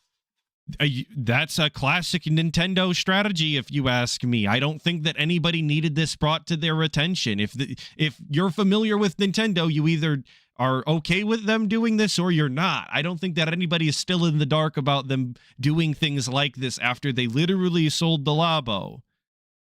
You know, We don't legitimate need gaming DSP coverage, for this. which is what you would expect from a legitimate channel. Well, they can't accept that I'm putting out legitimate gaming coverage anymore. Oh, no, he's just a joke. You know, we're supposed to laugh at him, and he's supposed to be the miserable guy. Well, I'm not miserable. I'm happy. I'm doing well, and there's nothing you can do about it. Sorry, that's just reality. Every time that you make a Reddit post and you clip my content and you do something negative, it just proves you're the embarrassment. You're the miserable fucking people out there, not me. I'm good. I'm doing well. I'm happy. Yeah, I rage when I play Street Fighter. Yeah, it's disappointing if I have a stream that doesn't do as good as I hoped it would. That doesn't mean it's the end of the world. It just means Why are we I saying continue all on my this? merry way, having fun and trying to improve, which is the way to succeed in any kind of business. You gauge interest. You Just confirming, by the way, the things that do get under his skin when you make fun of them, the fact that he doesn't make the goal, the non-existent goal, or getting beaten up in Street Fighter and raging about it. Yeah, those two things that he pointed to are obviously the things that he's thinking about the most. see what's going on. You see who likes what you're doing. You try to cater to that audience. You ask for feedback, and then you improve yourself. That's how you succeed. That's why I'm still here 18 years later. Not because I'm some kind of a stupid meme that you've joked about for the last decade, and you think that's why I'm still here. I don't make $1 off of your toxic shit. You're losers. Every one of you that sits out there laughing at off the cuff. But he does. He absolutely does. It's 100% factual that at least throughout the years, I'm not going to speak for anybody now, but throughout the years, people have given DSP money either via trolling by giving him troll tips or whatever that he claims that he keeps, or by people that enjoy DSP, but only because there's this weird conflict between him and his trolls, and they're like getting back at the detractors because they get something out of that in some weird capacity. Like, that has actually happened. He has profited off of being a toxic individual online with this legacy behind him. To say anything other than that is just a lie, flat out. Out of context, stupid toxic clips about me is a loser. And I don't need to waste time on you. Now put that shit on Reddit and choke on it. L. Okay. Embarrassing. I don't know what this person is saying. Someone tipped $2 and says, remember to say to everyone, your, and by the way, they're not spelling your at all correctly. You know how it's supposed to be Y-O-U''re. It's just the word your instead. Okay, You're Grandpa. thankful for your viewers. Remember, if you're on a main channel or a detractor, you make this possible, so throw a support dono my way so we can all go along happily. That would never happen. And NWO News is right as well. He did used to say, tip me to stick it to the trolls. Like, that was a common call to action, as we're calling it now, which I think you guys told me last time, Asmongold is the person who introduced him to the term call to action. I hate that.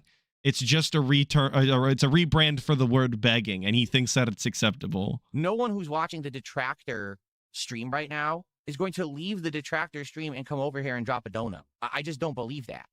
And that's the point I'm making. They've done it in the No one past, who and they've sees- said as much in the messages, and he's read them out loud, and he's even addressed them in such a way as to acknowledge the fact that that's what was happening. But we'll just play dumb and pretend that we've never seen that before. sees me get clipped and thrown on Reddit. No one who clips and puts it on X and gets views and shit. I just don't see any of those people being positive and even finding my content. That's what I mean. Like, there's people who literally only watch the toxic stuff. They've never even been to DSP Gaming. They don't even know this channel. So I don't believe that would Better actually off ever that happen. way. I'm sorry, I just don't. Maybe there are some people who get it, and those are people who maybe kind of watch or pocket watch over on Kick. And Not what Pocket Watch means whatsoever. He's actually used Pocket Watch correctly before in past tenses, but we've forgotten now. We're just going to completely misuse it. once in a while, they'll drop me a sub or something like that. Like, for example, yesterday, Virtual Boy Defeats DSP dropped a couple subs. And I was like, you know what? This is a guy that razzes me all the time. He says, like, not really toxic stuff, but sarcastic stuff. I get the joke. And then every once in a while, he drops me a sub. I'm totally okay with that, but he's actually here. You know what I'm saying? But the difference is he actively left that content. He came over here and he checked me out, and now he's here every day. As opposed to the people who just casually watch me through clips that are stolen and get posted elsewhere, and I get nothing out of it. Do you see the difference? I hope that makes Okay, sense. but unlike Virtual Boy Defeats DSP, I'm not allowed to talk in this chat anymore. So kind of instantly lose in that capacity if I can't interact with the live stream. Don't know So how someone I'm. said Can $2. I get an would argue unban? I old Phil guess. thought any attention was good and saw the consequences. It's kind of a cautionary tale. You're right. I would agree with that. Old me was basically this: say whatever, do whatever, get attention, profit. Because old Phil used to be based off of raw views turning into ad revenue. So as long as I got you to watch my content, I would make money. Today, everyone watches my content, just not on my channel, so I don't make money. Does that make sense? It's different today. It didn't used to be like that. People didn't clip and post on other channels, and there was not just giant react culture on the internet. It was, oh, DSP did something. Let me go check out DSP Gaming and see what he did today, and then I get a view. And it's not like that anymore. It's sad because really a lot of people are just getting constantly ripped off and not getting rewarded for their own hard work because other people steal it. Is that happening? Is that like a frequent issue that a bunch of people are running into? Aside from lol cows, are people constantly being clipped and having their shit stolen? I mean, I guess people are being clipped. I do see that quite a bit, but I don't know that they're freaking out about it and making it a huge problem and claiming that they're having money taken out of their pockets. Someone tipped $2 and said, well, why are you even bothering addressing this? Because it's not going to do you any Yeah, also calling it hard work. You guys aren't wrong. Calling it work is already an issue around here. Calling it hard work is definitely over the line. good. The detractors can't be changed, and your fans are already your fans. Well, because people from time to time do bring up the fact that Phil went viral. Like yesterday, I did go viral. The clips of me reviewing the Virtual Boy actually got, I think it was like within an hour, 8,000 likes on X and then Reddit posts and shit. And people are like, well, why aren't you happy about that? Why don't you bring it up? Why don't you mention it? Because it doesn't benefit me. It doesn't. It doesn't help me at all. It's all stolen shit. And no one credits me. That's the other thing. If it was DSP Gaming reviewed the Virtual Boy in a hilarious way, at least someone might. But okay, that's a very kind caption, in a hilarious way. They probably called it the stupidest way possible. He has no talent as a streamer or something toxic, I'm sure. And why would, if it is captioned that way, in a negative, toxic way, why would you even want your name on that? Why would you want to be that accredited to you in such a way? It seems like a very odd ask. Speaking of odd asks, Redbird with the 2, thank you so much, saying, what's your opinion on this hoodie? LTG approved? I'm not a big fan of this hoodie, personally. I'm not a big zip-up hoodie enjoyer anymore. I've graduated to either straight-up pullover hoodies or sweaters, no hood. I'm not a big zip-up enjoyer. I don't play Space Invaders. I think he's a little too old to still be wearing premium style gamer merch. If you're asking my honest opinion, that is my take. I don't like this hoodie. Might fucking come to DSP Gaming, but no one ever does that. They always the zip looks like a try cock to and change balls it and make it so that no one would know where I am. Yeah, it does kind of look like a cock and balls. I'll I give you agree. the example. Are you ready? Because this is actually where I was going with this. So here, yesterday, I put out the videos, right? So the video of me actually playing the Virtual Boy, well, let's see, it went viral, right? So, the X post got 8,000 likes, which means it must have had tens of thousands, if not hundreds of thousands of views. It was front page on Reddit, and it got hundreds of thousands of views. How many views did my video get? 1,200. Right. That's the... Well, he didn't post them, though. He didn't post them on Twitter. He didn't post them on Reddit. How would it... Like, and I guess that's the point he's trying to make, that other people clip his content and put it on other social medias, but like, he doesn't do it himself.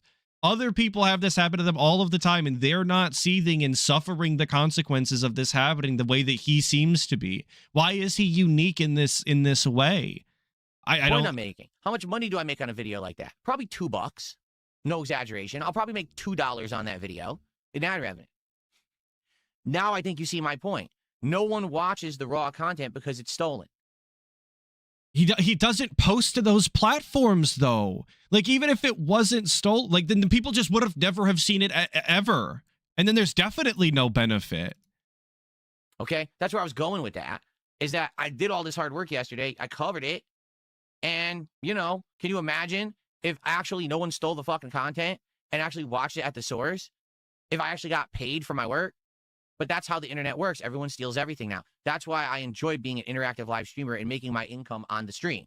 They also didn't post up the entire hour-long fucking session, or however DSP decided to cut it. They probably showed you know, either an edited down version that's like 5 minutes or maybe 5 minutes worth of real fucking footage that people are going, wow, this is so dumb, and then they move on. He's not putting it in that same style of format. He would have never had those viewers in the first place. Not on the residuals, because I used to be the residuals So guy, it's not and the stolen. It's like me pirating a game I was never going to pay for. I didn't steal shit from you. You were never getting this money. Completely disappear when everyone constantly steals your content. Okay? Well, someone, $2 says, I watch the people who steal from you, but I also watch you and sometimes contribute to you. And the reason is because the people who rip your stuff and steal it do things such as put the chat on screen. Yes, but you understand, if I put the chat on screen, it would literally ruin the product. Like right now, if I put both chats up on screen, immediately the trolls who make the 50 to 100 sock accounts would just spam it literally endlessly all day and say doxing shit and racist stuff to try to get me banned. Like, that's the point. That's why they would do it. They want attention. That's already happened when it used to be when I had an open comment system on my videos where people would... And I think obviously there is an amount of people that would do this. If DSP put fucking chat on screen, of course people would go in there and they would try and get things to slide by or slide under the radar and not get banned, and they would show up on the stream. It would be a problem. But I think really it would be a short-lived problem, because I don't think it's worth all the hassle. As it stands now, he kind of already has this issue, and he would lose nothing by putting it on the screen, kind of like Rawfill does now. Like, I guess then you even have documented proof of how insane these people are for all of your video on demand viewers that don't quite get it, I guess. Come and do that nonstop. I can't put the chats on my It's screen. just an excuse so he doesn't have to put chat on screen. Unless I massively over-moderate. If you want me to have bots that literally lock down 90% of discussion, then I can put the chats on the screen. Otherwise, people will actively be trying to get me banned. I can't put the chats on the screen. Okay? Now, someone who steals my content can put the chats on the screen because I have them not on mine. So, they won't get affected. I will. You understand what I'm saying? Again, I understand never been affected. Say, oh, well, this and that is different. But, it's not. For me, my existence... Oh, and Raystream, that's exactly what I'm saying, is like Raw has both DSP's chats on screen right now, and no one spams doxing or racist stuff. And when they do, DSP takes care of it the same way that he would if he had it on his own screen. That's my point, is like there isn't enough downsides in the long term that it would actually affect DSP. I think there would be a very short-lived increase of it, and then after that it would die off, and then he would just have a product that I would think would be better by having the chat on screen. On the internet is completely unique because I have to do things differently because of the level of, not even scrutiny, but the level of harassment and stalking and lies that get thrown around about anything that I do. Like right now, if I cough, people will flag it and say, oh, he said the N-word. What are you talking about? I cough. No, that's the N-word. Don't even know how we got to that. That's how these idiots are, So I can't. I just But can't that's do apparently what how these you people guys do, act. I got the drip go. I got the drip go. I got the drip. And with that, thank you for all the clips, Snort Hogan. I appreciate it. But I think with that, that's the final one. Let me check the folder here that I accidentally closed. Yep, that was all of it. That's all I decided that I was going to cover for the day. We've been here for 3.5 hours, which I think is an acceptable amount of time for me to make up for all of the time that I was gone. There was some other DSP rants and stuff in there that I didn't talk about, like him retconning the Squeeze Banana song, but that's not necessarily new anyway. So I'm just going to move on positively from that. I want to thank you all for being here. On my return style stream. Apologies for being away for so long. Hopefully it doesn't keep happening, and I'll see you next Saturday at the same time, 10 a.m. to talk about whatever other dumb bullshit nonsense DSP does next week. Until then, please stay safe and stay blessed. Goodbye.